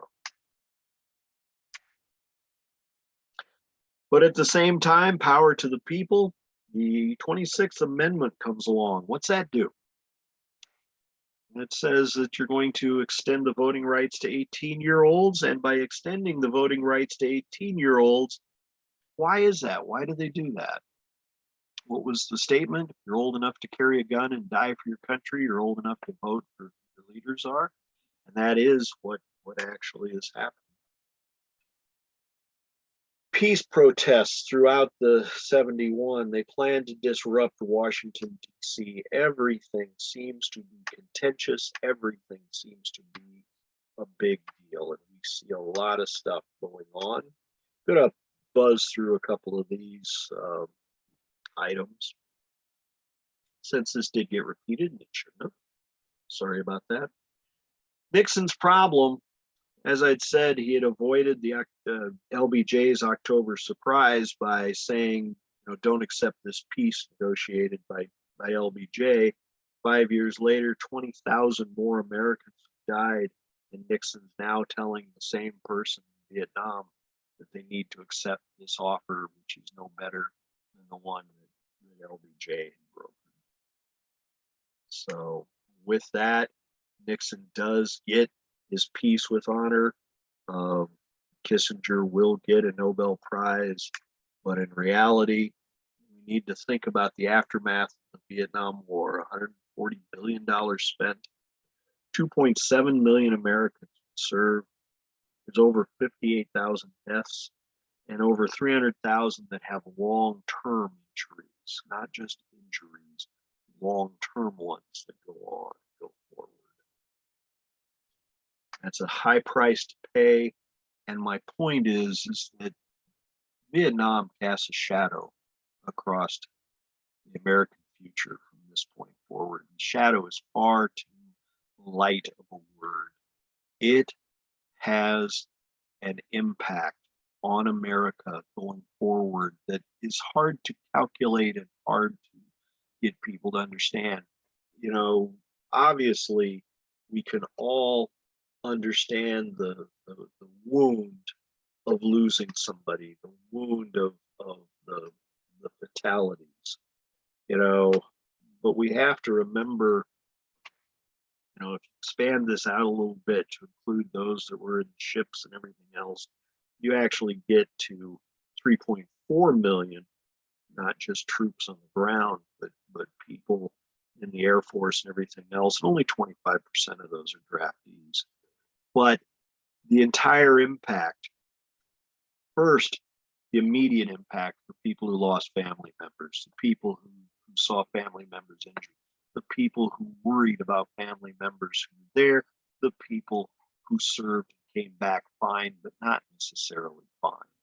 I always tell the story about one friend of mine in Sioux City who came back, been a long-haired hippie type dude before he left.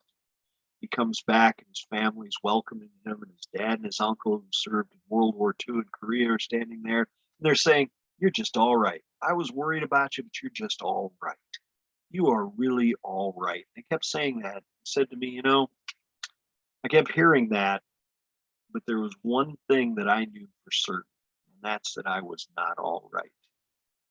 And my point is there's a lot of people that suffered a lot of hidden damage that would not surface for years, maybe decades, or maybe would be there all along, just they had to work around it all their life. Of course, all of us now who have friends that served over there that were wounded, we're now experiencing the reality of seeing them in situations where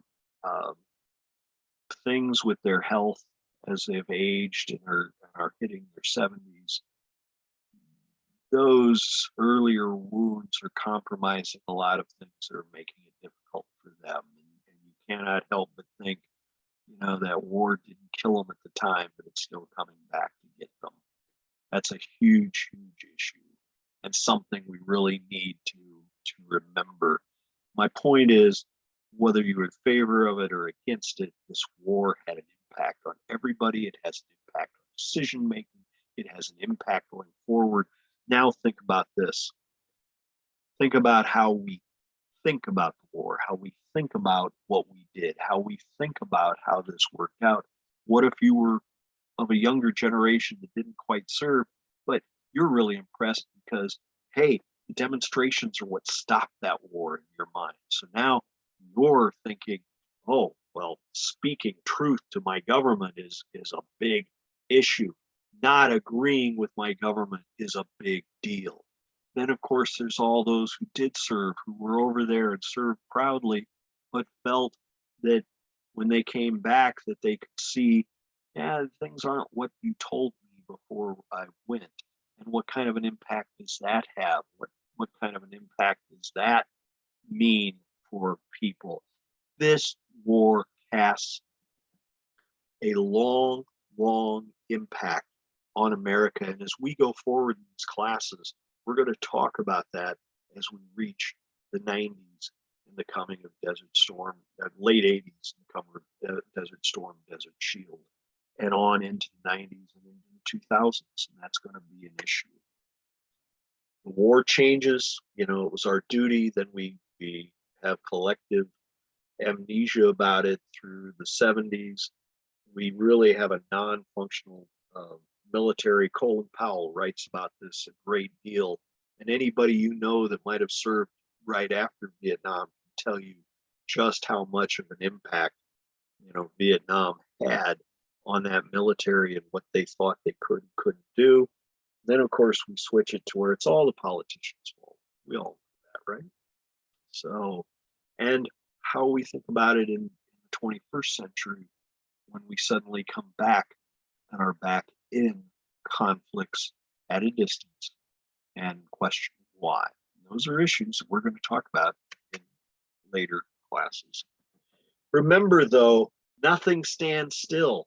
You've got the peace agreement in March of 29, but all of a sudden we're thrust into a massive Arab-Israeli war, and we back down the Russians during that by, you know, we're supplying things, but we're also saying don't be supplying the Arabs. It's a tense moment, but in retaliation, then at the thumping that the Arabs receive, um, there's an oil embargo put in place. Now, we got to remember, we've talked in previous classes just how big and how important the economy is to how people are feeling.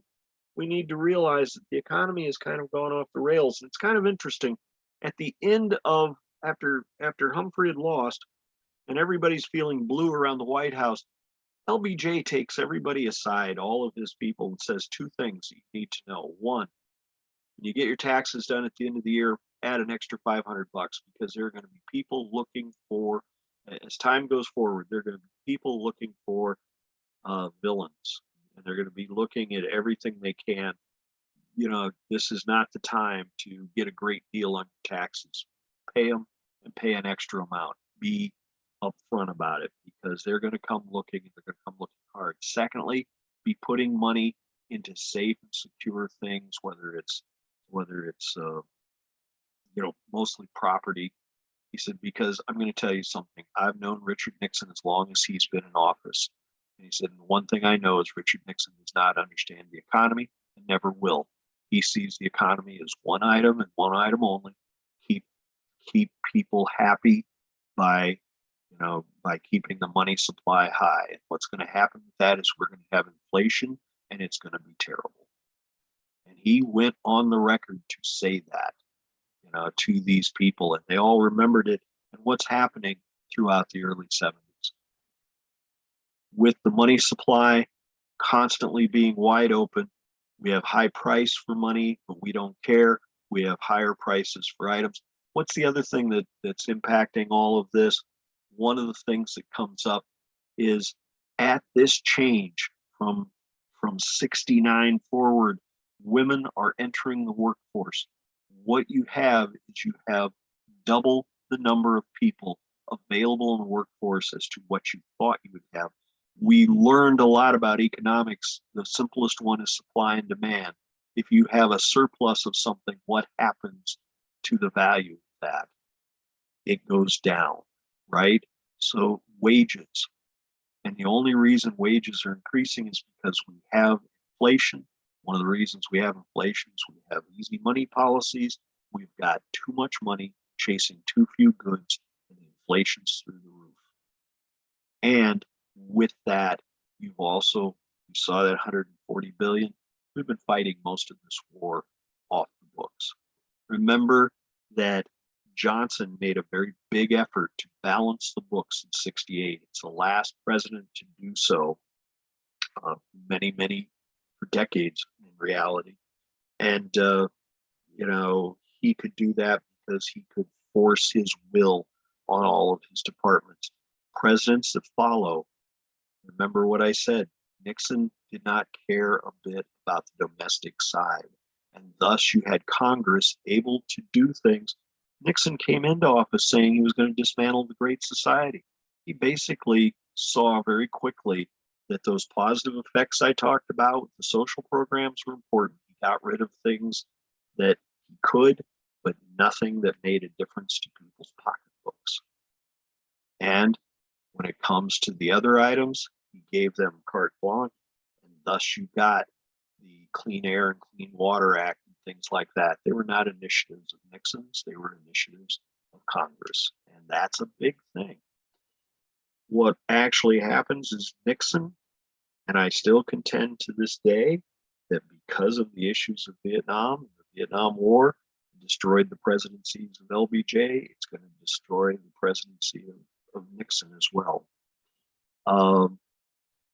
The, you know, inflation through the roof is actually undermining America badly. And just gonna zip through this. All right, gonna pass through some of these. If anybody wants to unmute and share some memories of things, that works. I am going to come back to this. As I said, women have entered the workforce. They've also entered, they're big in the entertainment area. We had talked about Joni Mitchell, and I want to mention something. Women coming into the workforce have a different, today we use the word baggage, but they have different issues and different points. And women have become a big deal, but, Joni Mitchell was carrying a certain amount of baggage that, not baggage, but terrible memories and things that haunted her. And one of those, the types of songs she'd write about were a different type of rock and roll. And with her memories, one of the things that none of us knew about at the time, but would come out sometime later, you'd hear these songs and you'd find out that in reality, as a young woman, really quite poor and going to art school, she became pregnant and chose, because at that time, as I recall, the person involved did not really want to be involved. And I can't remember if he was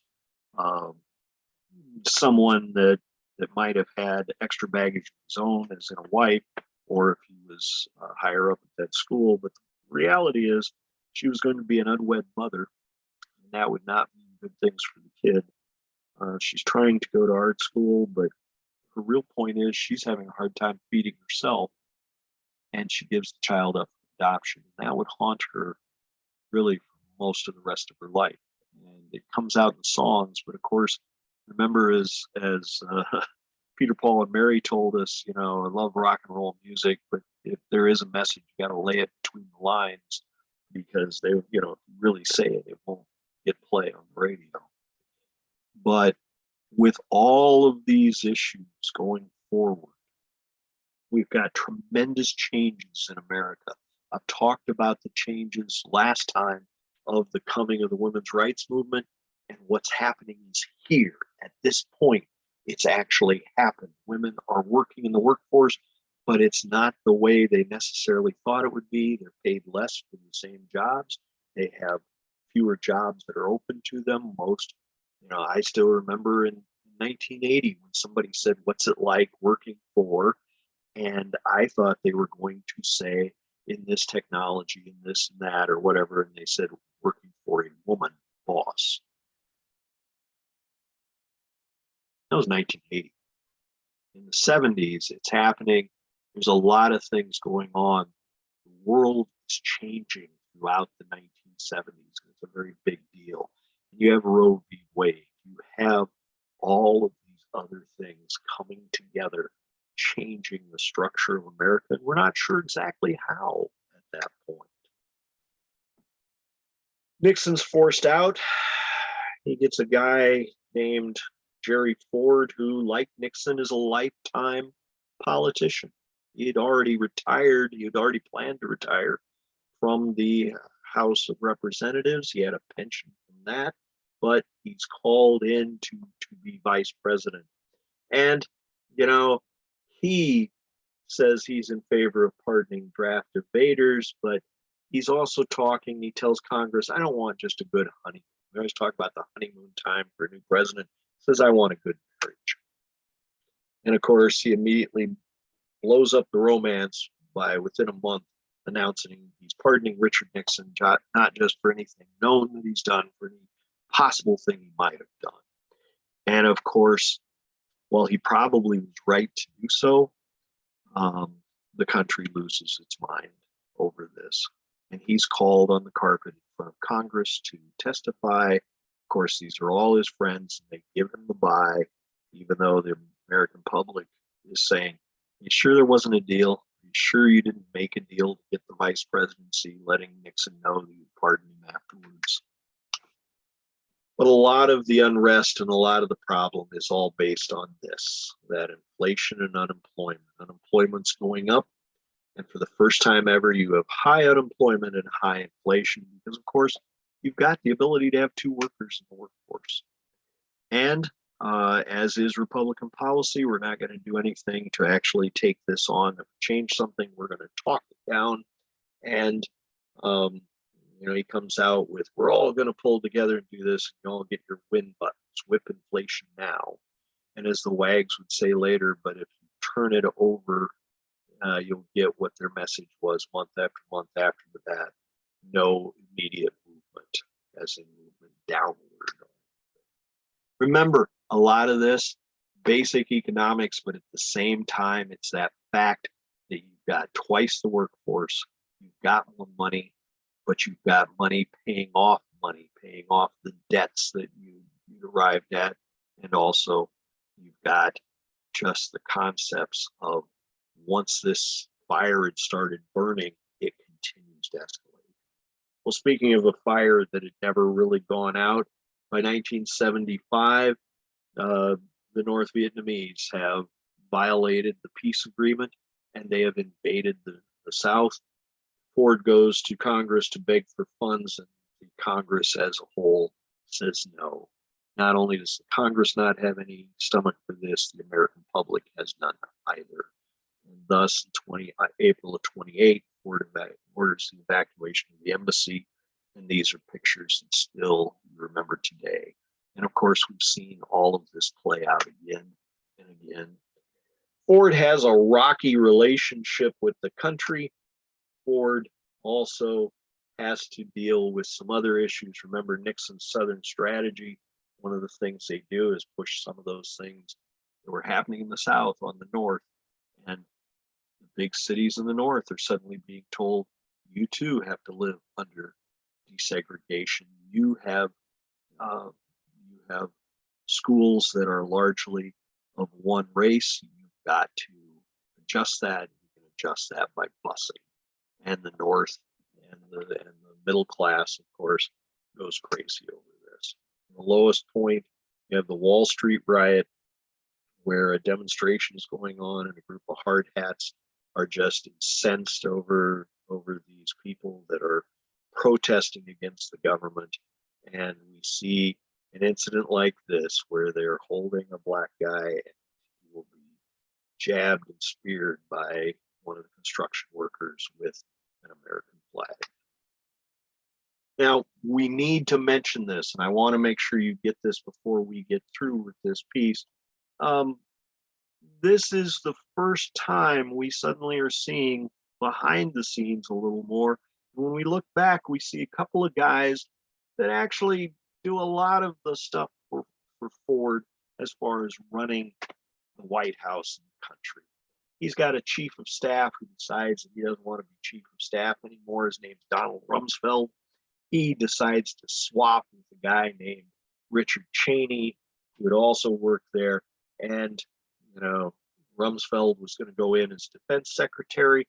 Cheney will go in now as White House chief of staff. Kissinger had stayed on as Secretary of State. A lot of these names, we've got the rise of the technocrat, but we need to realize these names because they're going to come back. They realized how easy it was when you have a hands-off president to do what you want with the power of the government. And they like that so much that they come back and practice it again. Remember, it is Dick Cheney and Donald Rumsfeld who convinced the younger George Bush that he should be president in 2000, and they'll just take care of that issue for him. And of course, he's got the name, and they made sure he had the money. And in 2000, he becomes not only the nominee, but through a stretch, he actually becomes president too. And they continue to run things for him. Remember, it is 1976. There's 17 different Democrats that are vying for the right to challenge Ford, and the party isn't happy with any of them. They tried to get Hubert Humphrey to run again. The biggest one that comes out of nowhere is an unknown. He was not really a professional politician at all.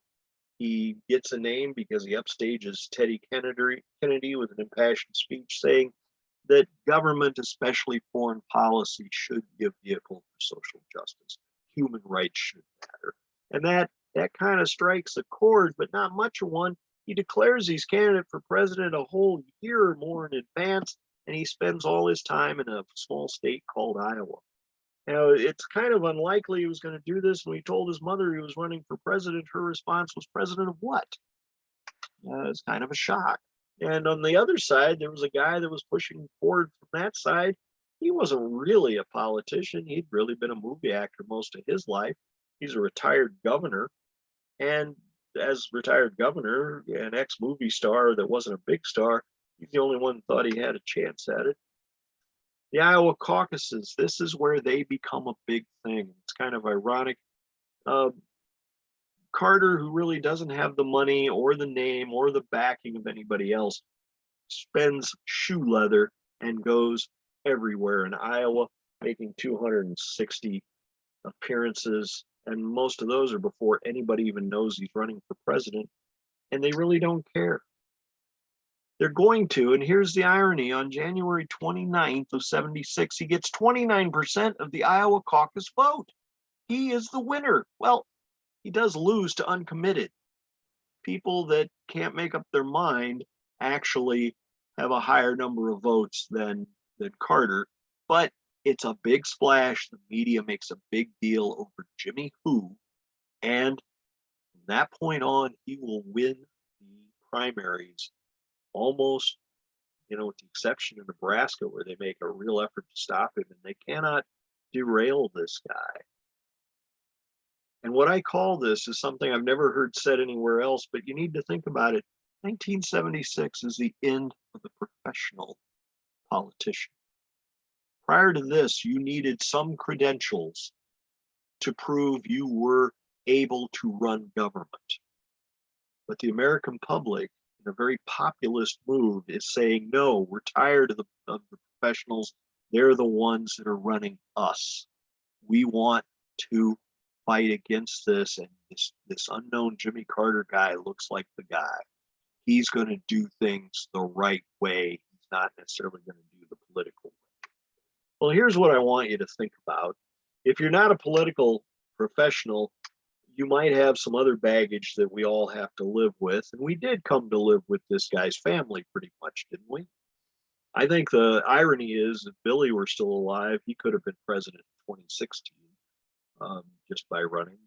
He had the qualifications that everybody else seemed to have, said whatever the heck came into his mind, and really was only interested in cashing in. So, as he said, came out with his Billy beard and everything else. But,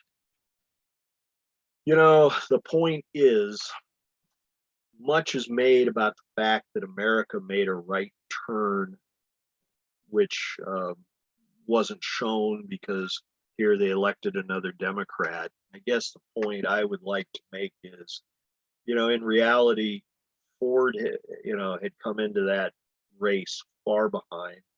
Polls at the start of the election had him down 61 to 27, 2-1. Insurmountable, but Ford was a tough fighter, never ducked a challenge, and he would work to come back. And it's too close to call until 4 a.m, and Carter wins with 0.1%. And what you have to realize is this is where things fall apart, because in reality, these were high times for the Democrats. Democrats on the ticket everywhere were winning in huge numbers. They increased their hold of the House. They increased their hold of the Senate. And they do so because of Watergate. And here is this guy running for president who just barely ekes out a win. Nobody in Congress is going to listen to a word he says, because the only reason, with that separation of powers, the only reason you listen to a president is if you're afraid that the people who voted for him won't vote for you next time. Well, you outran him in your own district. Remember as well, though, this is also the beginning of where we're discovering they've been making safe districts. You're never going to lose your district. It was made safe for you through redistricting by your state. And what happens is it's the beginning of this totally dysfunctional government. Now, Carter stays true to what he said. He has a strong approval rating when he goes into office. He seems to be doing the right things. Of course, the first thing he does Remember, the world is changing. First thing he does, he takes aside all of his aides and has a talk at the White House to start things off. And the statement is, as he goes through, these are the things we're going to go with and everything else, he turns around and says, and by the way, if you're living in sin, I really can't deal with that. Get married. But of course, in America as a whole, the concept of what we knew as the normal family, mom, dad, married forever, 2.3 kids, is changing. It's all changing at this point. So, big points. He too issues a pardon, right off the start. This is for all those who evaded the draft. He comes across as just a normal guy. Well, the problem is, as just a normal guy, maybe you don't have enough effort to push Congress your way. And he comes out and says the things he wants to do, and he makes some initial headway, but it costs him all the political capital he's got. That guy in the background there on the right is Tip O'Neill. He's head of the House. He's of the same party. Carter's already told him, I don't want anything to do with you. You're a politician. I'm not a politician. I'm for the public. And Tip O'Neill is outraged. They make no effort to coordinate things, and it causes grief. The guy on the left is well-respected vice president who was had been mentored by Hubert Humphrey. That's Walter Mondale, and he does what he can, but Carter has no intention of playing the game. And that's one of the problems when you have a non-professional. He goes his own way. By the way, one of the things he does, he tells NATO allies, hey, we're not carrying all your weight. We want you to up this. You got a 3% annual increase in your defense budgets to underwrite NATO. And, he dumps the B-1 bomber. He says, we got to get off this gravy train where we're the arms dealer of the world. Creates a Department of Energy to say, we got to deal with these shocks that are going on.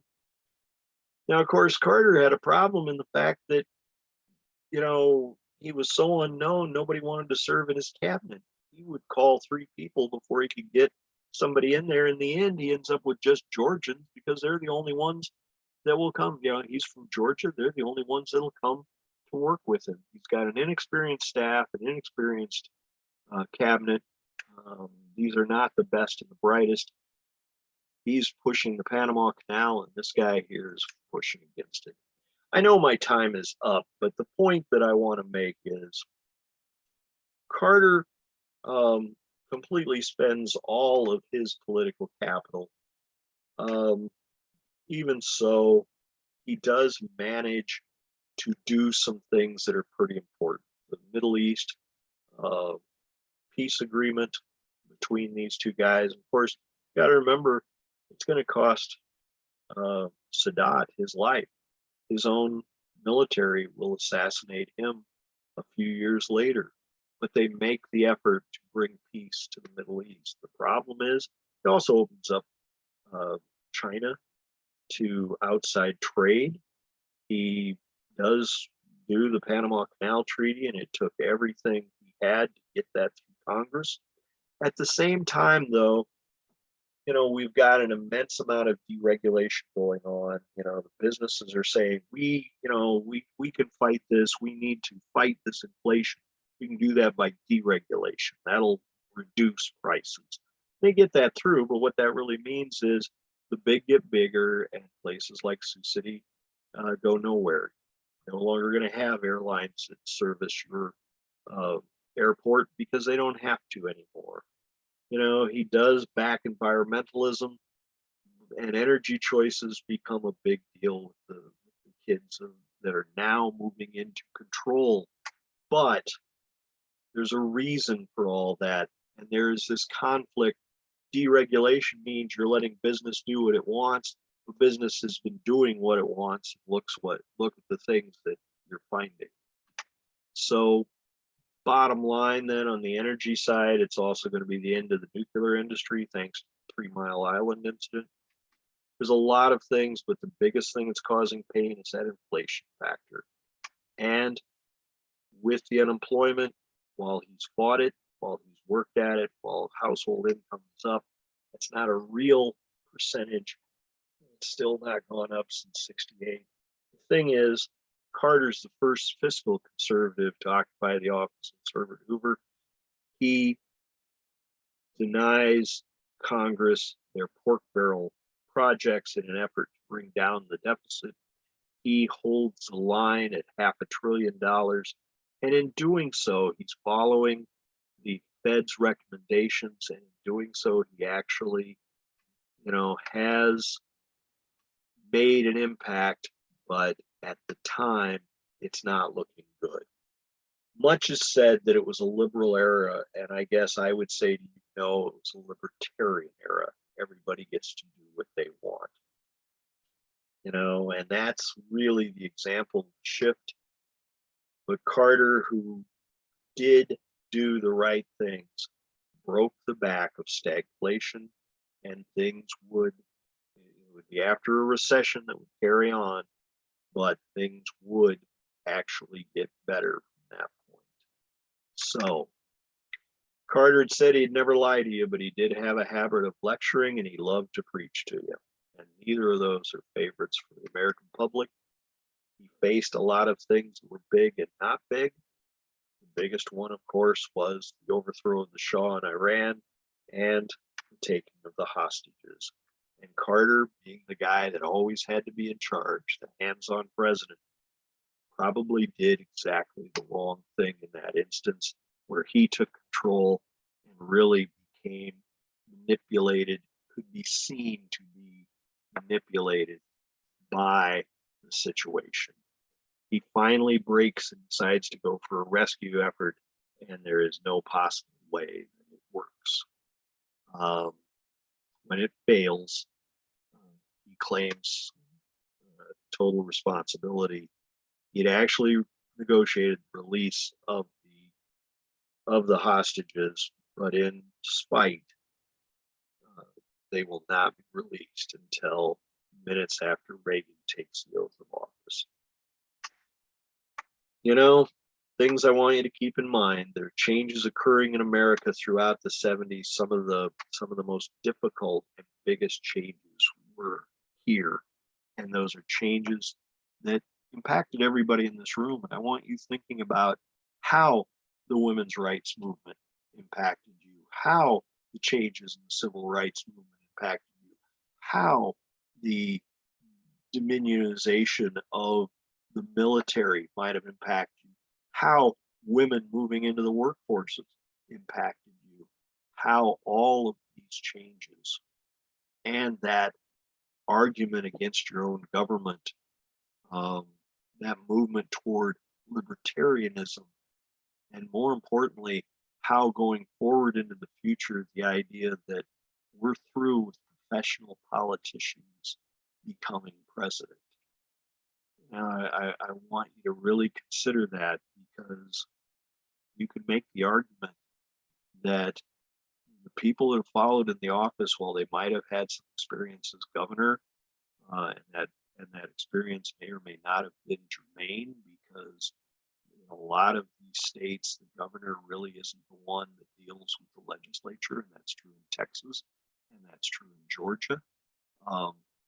How that move away from a professional politician taking care of what has become a very complex organization called the American government, how that impacts the future of this country. I'm going to open the floor up. I know I've gone way late, but I wanted to get to 1980. And I want to say I appreciate your sticking with me, for those of you who could. And I hope everybody's having a good night. I hope it's a good evening for you. Any thoughts or questions, please feel free to unmute yourself. And, we've also got, next week and the week after, I'll be putting a lot of stuff on the website. You'll see a lot of these clips that I mentioned here. I hope all of you have had a good evening. Thank you so much. If there's any comments, I'm here to hear them. And if not, I will see you next week, same time, same station. Anybody? Russ, I love the. I'm sorry, I missed that. What did you say? I love the review. Okay, well, thank you. You know, I'm hoping it makes you think about things, and maybe in some cases think about things differently. You know, just so you know, William has been putting a lot of stuff into the chat. I don't know if any of you have that open so you can see it, but much of it is very, very vital and very important. Feel free for any of you to do that during the course of this. The one problem I have with this set of classes, I said it to you last week, I clearly made a mistake in estimating how much time and how much information, you know, really needed to be talked about if you want to talk about its impact on the future. And that means we're not having the chance for the discussion here. And I greatly apologize for that. So anybody out there, any thoughts? You know, are we covering the events you wanted to hear about? Are you hearing the things you wanted to hear about? You know, seriously, this is your time to open your mic and tell us anything and everything. I'm just appreciative to have you here. So. Well, this is Sarah, and I would say, you know, it's one thing to live through it, but then to take the perspective of looking back at it is like, oh, that I'm appreciating that, because as I said, I've lived through it, but that doesn't mean I really understand how it's affecting today and what's going to happen in the future. So thank you. Thank you. I want to share something with you that has made me, you know, conscious of something. I read a book, Right Star Rising, a few years ago. And I read it, and it did a perfect job of taking you through everything that happened theoretically in the 1970s. And it was interesting. But I read a review by somebody that I greatly respect of that book.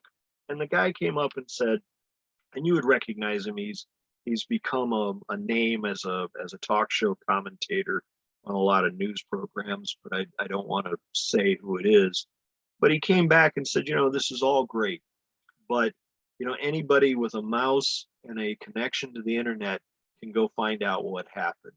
The reality is understanding why it happened and what impact it had. And you have to consider that, and you have to discuss that to actually understand anything about that era. And it's my point as to why I say, you know, the Vietnam War will overshadow things for another 15 to 20 years. And in reality, it continues beyond that. And as I said, think about how many people you've talked to now. I told stories of one or two people, perhaps, that I knew that came back. You know, think of the ones that'll tell you as they pass through on the West Coast that got spit on the way back. How much of an impact, how much did that change in their life? You know, the friends of mine said, yeah, got out of my seat, getting off the plane, coming back from Vietnam, and I had people calling me a baby killer. You know, think of the impacts that has. You know, take left and right out of it, take all of those issues out of it, take personal feelings into it, because it's really personal feelings that drive all this, isn't it? And as I said, think about the ones that are younger who say, oh, you know, it's the demonstrations that caused the end of the Vietnam War. We should be involved. We should be, you know, well, maybe not, you know, maybe yes. But what does that impact have? What does that impact look like? One of the people that have come to these classes for years, when I said all of this about Vietnam, he said, you know, you've really made me think about this. I'm going home and I'm going to talk to my kids, you know, to see what they think about it. I served. He said, you know, I served. I know what I think about the Vietnam War. I know how torn I have been about it. But what do they think about it? What did they get out of that experience? And he said, and what about the grandkids? They only know what they're taught in school, and I don't know what they're taught in school about that. So interesting things to think about. Of course, you know, I appreciate all you being here, and that's why I'm asking you to talk to me, even though it's late now. If you like to talk, like to say anything, please do. Hey, Russ, this is Dean. Hi, Dean. Good to see you. When did we go to the all-volunteer army? I believe it is '69, I think, is the first lottery at the end of the year in '69. So the draft, I think, goes away. I'm believing it's '76 or '77. So, you get rid of the draft. I'm thinking it's right in that area. I will check that for next week, but that's one of the things. And if you knew anybody that served in the late '70s, um, their issue is it was a broken organization and needed fixed. They had a lot of work to do to rebuild that spirit of success and skill and ability. So Yeah, and I think that's also an impact from the Vietnam era too, that whole system got tossed upside down and changed over to what we have now. yeah, because if you think of Good, bad, or indifferent. yeah, good, bad, or indifferent, you're right. And I remember thinking that when that came along, I remember going, there's going to be entire groups that have no idea what that meant, in American history. And of course, I had always been kind of a fan of, Truman had this and he tried to put it in the State of the Union back before the Korean War, which had said that, you get out of high school, you should basically have a year or 2 years to serve, in the military. You should have a hitch in the military, as part of your citizenship passage, and that's a big deal. And I'd always been a believer in that.